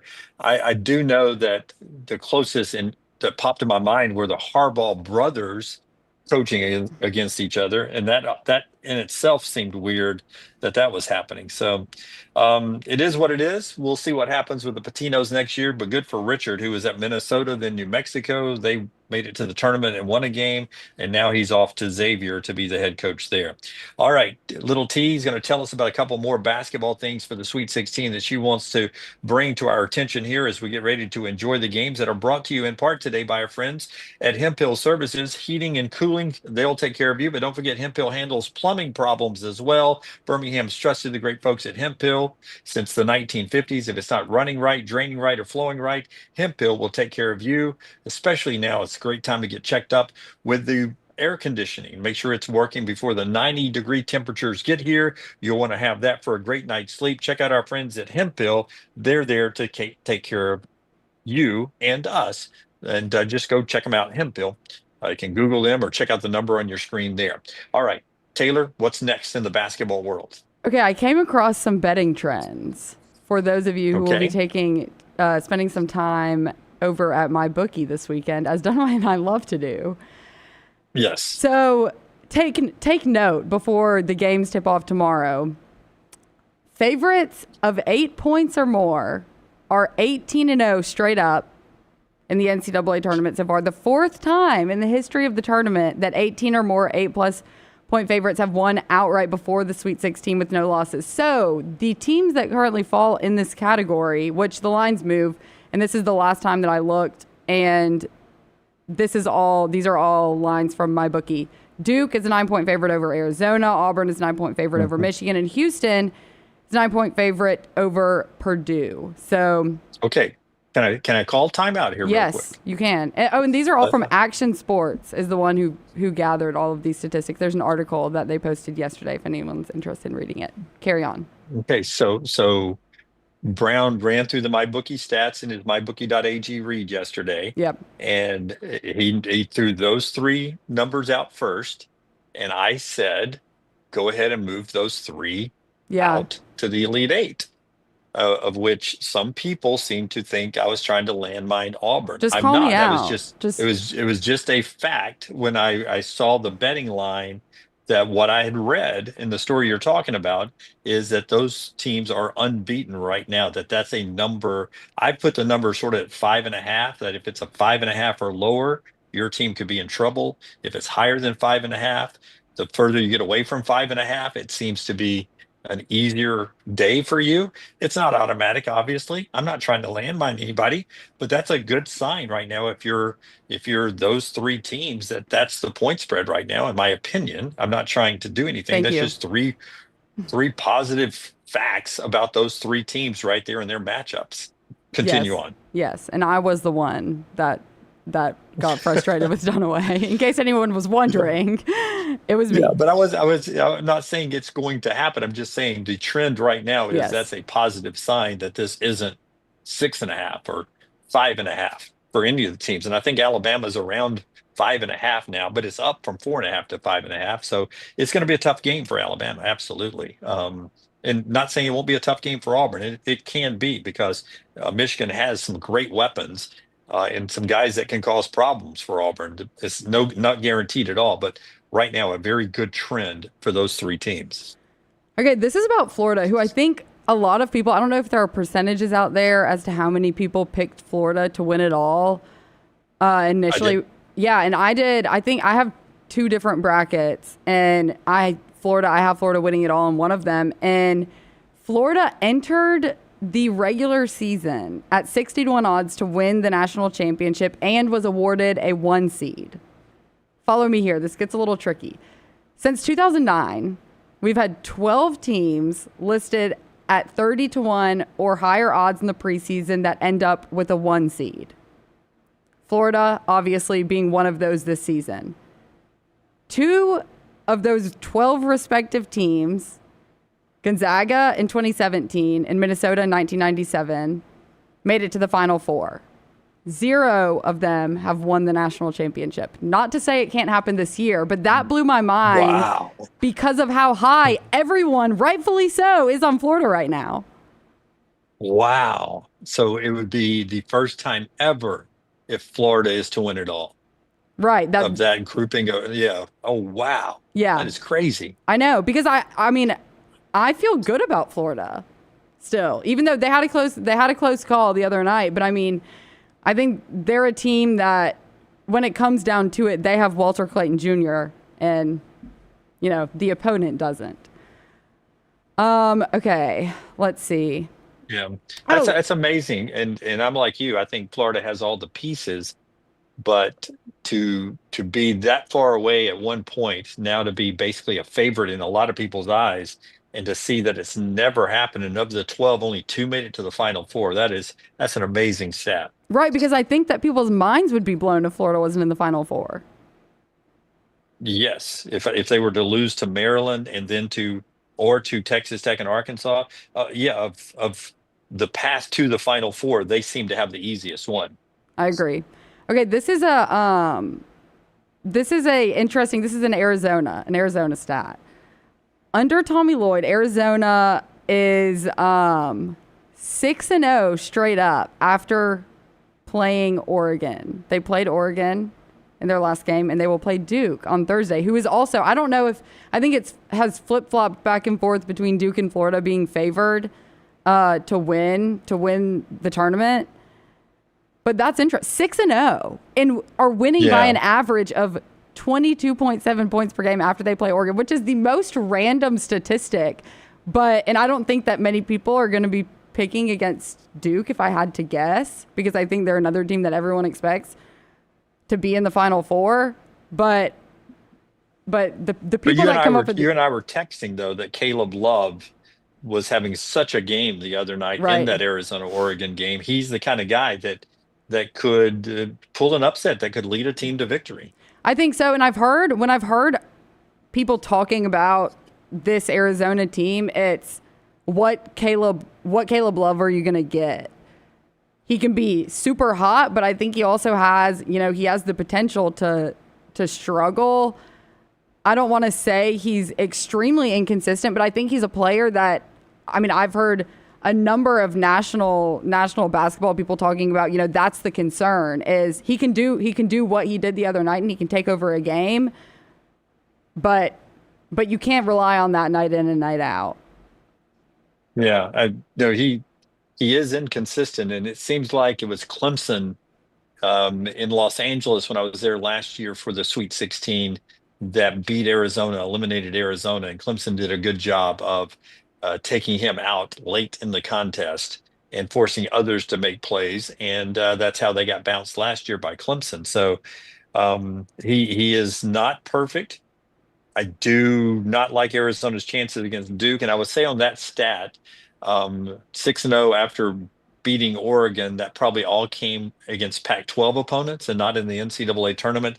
So this is a different animal in Duke, no doubt. 100%. Okay, this is my last random stat. Okay. Houston lost in the Sweet 16 in 2023 and 2024. They were a 1 seed both of those seasons, the past 2 seasons. Since 1980, 35 1 seeds have lost in the Sweet 16. Only Duke in 2005 and 2006 lost in consecutive years as a 1 seed in the Sweet 16, and no team has ever done it 3 straight years. So Houston is now a 1 seed for the 3rd straight season, lost in the Sweet 16 in 2024 and 2023. But it would be history. They would be writing history if they were to lose in the Sweet 16 as 1 seed for the 3rd season in a row, because no one has yet to do it. I just don't see Purdue beating this I don't team, either. though. Pryor is good. The defense is good. And see, Purdue, Alabama lost to them at Purdue, but wasn't it Auburn? We were at that game that Auburn beat their brakes In off at Birmingham. Legacy Arena. Yep. Yeah, and that was a game I was and scared that about per- because that was coming off Janai's injury. He ended up playing, but yes, that was in Birmingham. That was Janai's shoulder injury, right? Yeah. He played in the game, but yeah. And Braden Smith's good, but I feel like Houston can easily get by Purdue, and will play the winner of Tennessee and Kentucky. Great facts there. Don't go anywhere because I want you to react to our Urology Centers of Alabama sound. If you can get cut number 1, Tyler, ready to go, we're going to hear from Nate Oates. I want to tell you about our friends at Urology Centers of Alabama. Guys, as you age a little bit from your 20s to your 30s, 30s to 40s, and so on, you want to stay on top of your health because early detection is so important to saving your life, and that's what Urology Centers of Alabama can do for you. Our friends at UCA has 35 urologists, 16 locations all over the great state of Alabama. Just jump on with them and check out urologycentersalabama.com or the number on your screen to make an appointment today or to find the location and get more information, urologycentersalabama.com. Cut number 1 is Nate Oates, and he is talking about Alabama playing BYU, coming off a game where they had to dance with somebody that didn't dance their style. Now they get to turn up the rock and roll music and play fast-paced against BYU, who loves to play fast as well. Here's Alabama's Nate Oates.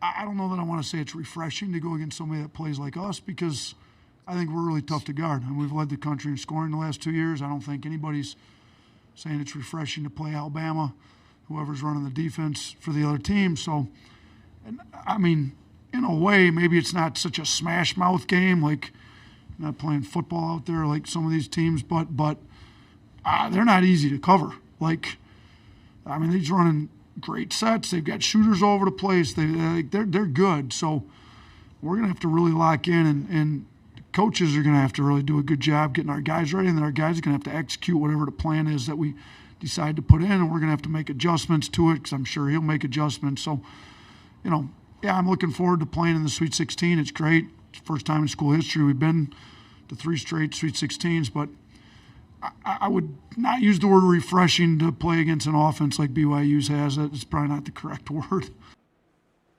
So what do you think about the like styles of Alabama and BYU and how it could impact the game? Yeah, Alabama has not had, like Nate Oates said, they've led the country in scoring the past couple seasons, and they're not a team that you worry about offensively. I don't know how many games they've scored 100 plus this season, but I would bet more than any other team in the country. It's their and BYU's defense isn't great. Their defense is ranked 72nd in defensive efficiency. And Alabama's taken a jump there. They're 29th now. Their defense is what needs to show up this game. No concern about their ability to score, and it's not like they're going to be facing an elite defense. But can they stop BYU's offense? Because their offense is ranked 9th in the country. BYU's is. So I think that this is going to be a game where you want to see Alabama's defense take the step that we saw it take last season in the NCAA tournament. Yeah, 2 top 10 offenses, and that's why the point total is so high. All right, Taylor Korn there with 2 big segments. And now the rest of the week, you'll see Taylor, who will join us from Atlanta, Georgia, where she's covering with the Auburn Tigers the rest of the way through the NCAA tournament. Taylor, safe travels. Tell me excitement level as you get ready to watch the Auburn Tigers in the Sweet 16. I'm so excited. I'm just excited for the games to start again. It's been a long Monday, Tuesday, now Wednesday. I'm excited for the NCAA tournament games to be back and in action. Yeah, after going nonstop Thursday, Friday, Saturday, and Sunday, Right. it does. That long drought before the games come back seem to be longer and longer every year. All right, safe travels to Little T. Great coverage on the road from Lexington for her, and she'll do the same in Atlanta. As we head to break here, the show brought to you by our friends at NASCAR. It's the biggest, the baddest tracks in NASCAR. Talladega Super Speedway ready to put on another amazing show in April. If you've never been to this track, you get a chance right now to check it out. This is the Beast, 2.5 miles of nothing but pure speed and incredible action at every turn. Don't miss the Jack Links 500 NASCAR weekend at Talladega Super Speedway, April the 25th through the 27th. Get your tickets right now. TalladegaSuperspeedway.com. TalladegaSuperspeedway.com. Trash and a lot more on the other side. This is the next round. Follow LT on Twitter at @TheLanceTaylor. I'm attorney Alexander Shinar, Alabama born, Alabama raised, and ready to fight for your rights. I have one of the largest firms in Alabama, and we are here to help you get the compensation you deserve. Call me, Alabama, 323-1000. Your representation is made that the quality of legal services being performed is greater than those of other lawyers. Celebrate the best time of year, tournament time, with MyBookie.ag. Sign up right now with code NEXTROUND and receive a 50% deposit bonus up to $1,000, plus a $10 casino chip. Tournament time is here, so enjoy it even more by playing along at MyBookie.ag. Bet anything, anytime, anywhere with MyBookie.ag. Use code NEXTROUND on your initial deposit for a 50% deposit bonus up to $1,000, plus a $10 casino chip. Don't get caught by the buzzer. Sign up now at MyBookie.ag, code NEXTROUND. Hey, for all of your IT and printing needs, reach out to our friends at Xerox Business Solutions. Look, I'm still one of those old school guys. I print my notes every single day for the show. If you watch the show here on the next round, you see all the notes in front of me. From day one, Xerox Business Solutions, they've been with us here at the next round. Local for over 45 years. For all of your IT and printing needs, visit XeroxBusinessSolutions.com or call 205-969-3000. That's 205-969-3000. If you are a business that does a lot of printing, like a car dealership, mortgage company, real estate office, tax office, bank, school, or university, print more and spend less with ImageCraft. ImageCraft is located at 1151 Gadsden Highway in Trussville, just down from the Pinnacle Shopping Center, and online at imagecraft.net. They carry all the major brands like HP, Brother, Canon, Dell, Lexmark, Konica Minolta, Kyocera, Ricoh, Sharp, and Xerox. Shop in-store, mention TNR for a 10% discount. Shop online at imagecraft.net with coupon code TNR10. ImageCraft. Print more, spend less. Stop by the New York Butcher Shop and pick up the finest in certified Angus prime beef steaks and burgers, premium pork chops, ribs, and all-natural chicken cut to order just for you. Their chef-prepared entrees and side dishes are the perfect dinner-to-go choice for your family and are ready to heat at home. With a great selection of fine wines and desserts, the New York Butcher Shop is your one-stop dinner shop. 2 locations to serve you, Cahaba Heights and on Highway 119 in Greystone. The New York Butcher Shop, rare quality, well-done service. Storm season is here. Make sure you have a plan of action in place right now. Greg from Pell City and Storm Restoration Roofing should be your first call when storms hit. Insurance companies love working with Storm Restoration Roofing because of Greg Nelson's name and reputation in the industry. When storms hit, call Greg Nelson. He's local, 205-542-3531. He's the home of the free no-cost roof inspection. Greg from Pell City on Facebook, 205-542-3531. It's Storm Restoration Roofing. It's bow time. Tired of choosing between sweet and savory? Why not have both? Introducing Bojangles' new chicken and bowberry waffles. The bold Cajun chicken filet you love, now drizzled with a bowberry honey glaze and sandwiched between 2 warm waffles. Which means your favorite meal of the day just met your new favorite dish. And lucky for you, it's served all day. But it's only here for a limited time, so try chicken and bowberry waffles at Bojangles today. It's bow time. The biggest and baddest track in NASCAR is Talladega Super Speedway, and it's ready to put on another amazing show in April. If you've never been to the Talladega Super Speedway, you have to check it out. This beast is 2.5 miles of nothing but pure speed and incredible action at every single turn. Don't miss the Jack Links 500 NASCAR weekend at Talladega Super Speedway, April 25th through 27th. Get your tickets now at TalladegaSuperspeedway.com. Don't miss the action. TalladegaSuperspeedway.com. I'm attorney Alexander Shinar, Alabama born, Alabama raised, and ready to fight for your rights. I have one of the largest firms in Alabama, and we are here to help you get the compensation you deserve. Call me, Alabama, 323-1000. Your representation is made that the quality of legal services being performed is greater than those of other lawyers.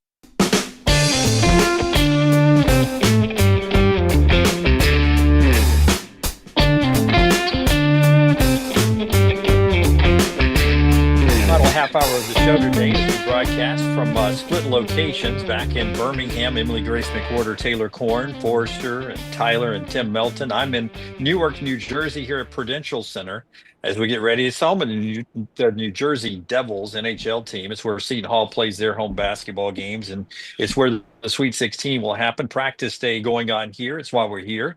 You'll hear from the Alabama players in the locker room on our social platforms coming up in about 30 minutes. We'll start sending some of that stuff out. So if you're interested in Alabama player sound, talking about BYU, the Sweet 16, and the journey so far, you can be dialed up at Next Round Live on Twitter, Instagram, and all over the platforms throughout the evening. And we'll be kicking some sound out from that. EG is back with us. She's going to give us trash coming up in a little bit. And her and Tyler and Forrester will finish out the show with trash as I run and get to the Alabama locker room set up, ready to go. But EG, I wanted to show you some pictures first. Okay. And I can't see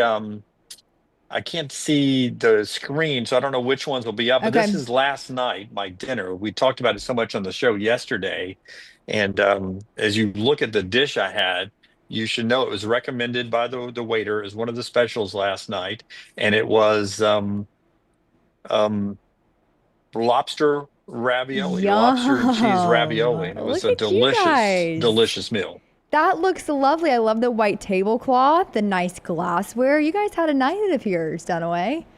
We did. It was multiple dollar signs on the That's okay. on the Yelp or wherever you check that stuff out, but it was so worth it. I can't pronounce the name. Yeah. But it's you see the awning there on the screen. It's right there in the Village near NYU, and I texted Maggie instantly, and the shot of the Empire State Building, just a beautiful walk around the Four-Faced Liar bar. It was just a tremendous evening, and I told her, when we've come to New York, we've always stayed near Times Square or Central Park. We've never stayed down in the Village. And I don't know about you when you go to New York, but I told her we're coming back and we're just going to stay near Greenwich Village, and we're just going to do the Village. We're just going to be.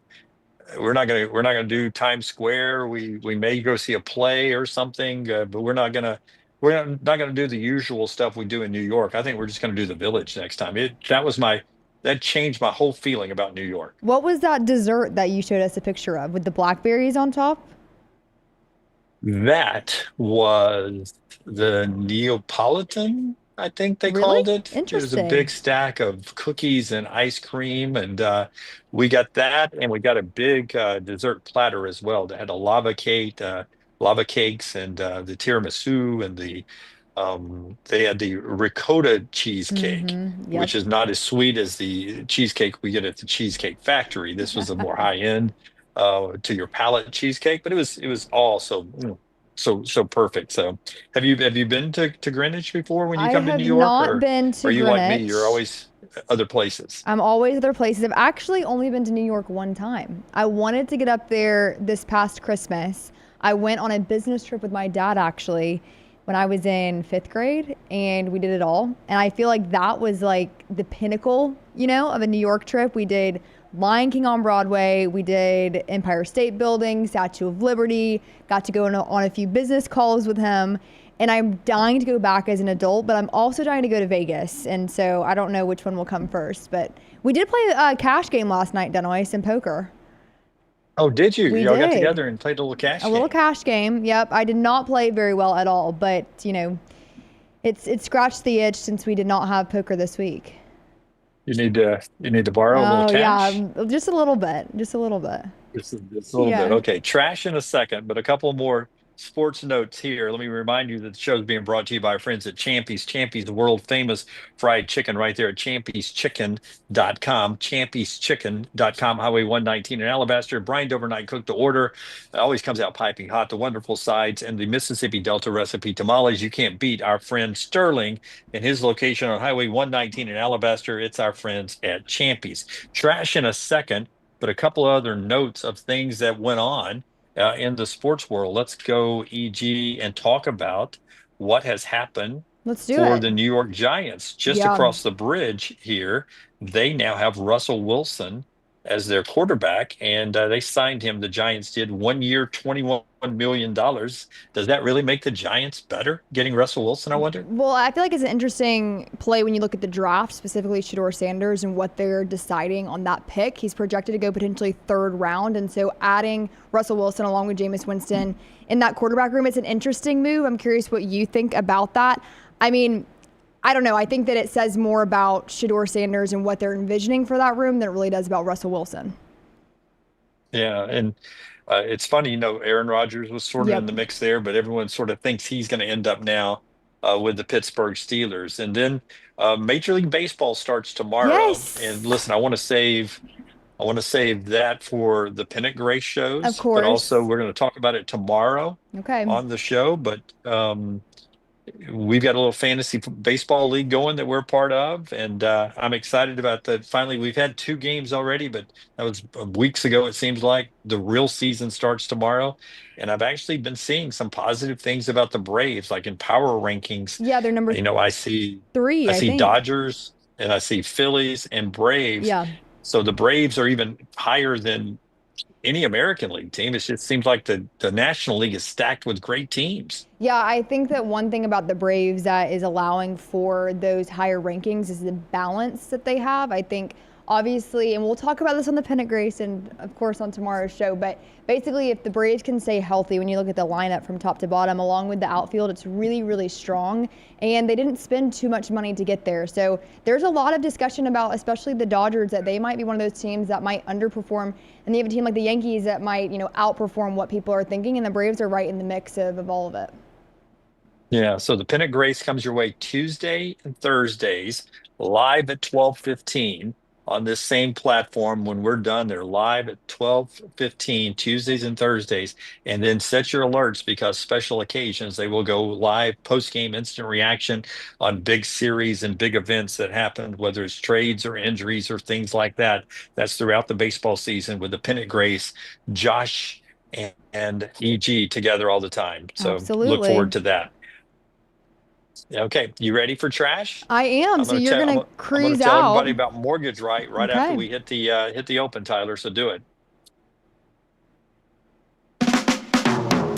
Another time I was watching a TikTok about Beyonce, and someone in the comments said, "When's her birthday? Google it. Google it. Google it. Google it. Google it. Google it. Google is free. Google it." What the f asking us for? By the time someone responded to you, you could have been Googled it. LT's Trash is presented by Mortgage Right. Mortgages done the right way. Yeah, and our friends at Mortgage Right, it's a great time right now to jump on with a new loan. If you're looking to buy that first home, they've got great values for you there. And also, if you want to refinance, they can do that for you. It's always an interesting time this year in home buying out there. So go with the experts, our friends at Mortgage Right, mortgageright.com. Go check them out right there. EG's going to finish the show with the guys and trash. I'm going to bolt and get into the Alabama locker room, okay? All right, Dunaway, thank you. And look for Dunaway's coverage coming up. We'll have that sound out soon, but be safe and have fun, Dunaway. We'll see you soon. All right, guys. Enjoy the rest of the show. All right, let's do some trash. Forrester and Tyler, the trio. We're going to have some fun. So the first story that we have here, guys, is actually about my home state of Georgia. We've been in the news a lot lately. An 18-year-old high school football player has been charged with making a terroristic threat after releasing a diss track about another player. Cortez Lyles, a defensive back for the Heritage High School football team in Rockdale County, Georgia, reportedly recorded a diss track, a rap insulting and challenging someone else after he was allegedly attacked by another player on the football field. His parents advised him not to respond to violence with violence, so he instead recorded the song and uploaded it to his Instagram account as a way of responding to his alleged attacker. Forrester and Tyler, what is your experience, if any, with diss tracks? Crickets. Okay, I will say this. My experience with diss tracks, I did have someone write a song about me in high school, actually. So I was hanging out with a boy that she liked, and someone wrote a song about me. That's pretty wild. I know. It's kind of crazy when you think about it. Any experience, Tyler? With No. I used to film some music videos for people in college, but nobody was ever any good. Yeah. It was mainly just people who were wasting their time. Yeah, Let's put it Forrester, that way. any experience there with diss tracks? Can't say that I've ever been on the receiving end or the giving end of a diss track. Yeah, I feel like it's a newer phenomenon, if you will. But the mom said, "What do y'all want him to do? Come back to school and fight?" She asked. We don't teach our kids that. So some of the lines that warranted the terroristic threat was a line that says to get a body bag. And I think that will do it in that case. That's not exactly ideal by any means. So he was charged, and the student on the receiving end did press those charges. So he did release the track in November, and we'll see where that goes. Up next, this is crazy, guys. And those in the chat, please weigh in on this one. 3 teen girls tried to stab mom for turning off Wi-Fi. 3 teenage girls allegedly attacked their mom and tried to stab her with kitchen knives because she turned off the Wi-Fi, according to authorities in Texas. The 3 siblings, their ages, they're old enough to know way better. 14, 15, and 16 allegedly coordinated a plan to try and kill their mother. Because the mom turned off the Wi-Fi, the teens allegedly grabbed kitchen knives Sunday night and chased their mother through their Houston home and into the street, according to the sheriff. One of the girls threw a brick that hit their 39-year-old mom in the ankle, and the girl's 70-year-old grandmother was knocked over while attempting to protect the mom, the sheriff's office said. The mother and grandmother were not seriously hurt, the sheriff's office said. The 3 siblings were arrested and charged with aggravated assault with a deadly weapon and were booked in the Harris County Juvenile Detention Center, according to the sheriff's office. Tyler, what are your thoughts on this in the state of where our youth is at with turning off the Wi-Fi? I mean, this is obviously just yet another sign that we are way too connected to our phones. Yeah. I mean, sometimes if I forget to bring my phone with me, like into a store or something, I'll have that little panic, anxious moment where you're tapping all your pockets. Yeah. But it is what it is. I'm not like stressing about it beyond that. Do you guys ever use any sort of apps to like limit screen time? Because I am a user of various apps that actually lock certain apps that I set so I can't get back on. No, I don't. I have a very unhealthy amount of screen time, and I justify it because I work on YouTube. That's true. So I've got to pay attention. I got to be scrolling through Instagram and Reddit and everything else to figure out what's going on so I can talk on the meltdown. No, absolutely. I would agree. But I do think it's reaching a point, especially with the younger kids, that the Wi-Fi issue. Because, I mean, turning off the Wi-Fi, that's not unreasonable, you could say. And that really shows the depth of how entrenched today's youth is in today's social media antics. Okay, moving on to Louisiana. We're in the South. We got Georgia, Texas, and now Louisiana. Man claims it was not a crime to throw food on his wife. Facing arrest for pelting his spouse with his lunch and a metal spoon, a Louisiana man offered police a novel legal take, claiming that it was not a crime to throw food on his wife, according to an arrest report. Whew. Investigators allege that a recent verbal argument between Willie Cook, 58, and his wife of, here we go, 34 years old, quite the age gap, turned violent when Cook began throwing food at her. Cook also allegedly threw a metal spoon, which hit the victim in the head. When cops arrived at the couple's Monroe home, they observed food on the master bed where the victim stated the incident took place. So someone called the police here for this. I would love to hear the 911 call. Yeah, I'm waiting on that one to leak. I'm not sure if a neighbor called or if the wife called. That's true. So it says, after being read his rights, Cook declared that it was not unlawful to shower one's spouse with food items. That analysis was rejected by police, and Cook was arrested for domestic abuse battery. Cook spent 2 days in custody before posting $500 bond on the misdemeanor charge. This actually happened in Monroe, Louisiana. Were you a Duck Dynasty fan growing up, Tyler? I watched a little bit of it. My parents were really into Duck Dynasty, but I watched a good bit. So that show was filmed in West Monroe. That's where they all live. Oh. And they're actually coming out with a revamp. Have you heard about this? I saw that, yeah. I think it's coming out in April, and I used to adore Sadie. I still adore Sadie Robertson. I guess it's now Sadie Huff. But yeah, if you're interested, if you guys were ever Duck Dynasty fans, it's coming back out. And so we need to add that to the viewing menu when the time comes. Yep. I guess they're not bringing back the entire cast because I know. I don't think so. Was it Phil? Phil, he's in poor health. I know that. Okay. He's in poor health, but there were some issues when they were on A&E. I think it was Is that the A&E. network? That sounds right. Okay, this might be one of my favorite trash stories I've ever had the absolute pleasure of reading, Tyler. It says, goat opens gate, lets kangaroo loose in South Carolina. A Horry County kangaroo is back with his family after a brief field trip in his neighborhood. JJ is a male red kangaroo who has been living on the After Hours farm since he was a baby. Lindsay and Justin Richardson adopted him from a petting zoo. Okay, that's interesting. I know you could adopt petting zoo animals. Were you aware of that, Tyler?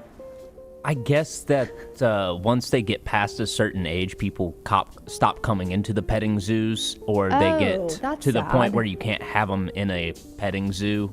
Because an adult kangaroo, if they kick you, it's breaking ribs. So, you can't exactly have all the little toddlers running in to pet the adult kangaroo with that in mind. Is that a photo of JJ the kangaroo? Yes, this is the escaped kangaroo being interviewed about his adventure. Wow. Now, okay, would you rather try an attempt to capture, Tyler, an escaped kangaroo or an escaped bear?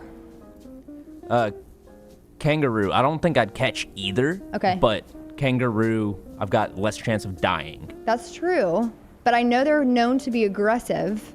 Forrester, can you weigh in on this? Would you rather try and capture an escaped bear or an escaped kangaroo? Yeah, give me the kangaroo for sure. Kangaroo, okay. Yeah. And then can we also get Tim Melton's mic to also weigh in? Well, I am the size of a bear, so I feel like I can intimidate the kangaroo to make the kangaroo think I am the loose bear, and then I'll be able to then put the kangaroo in my arms and carry it to safety. Oh, I like that. What if you convince the escaped bear that you're its father? Oh.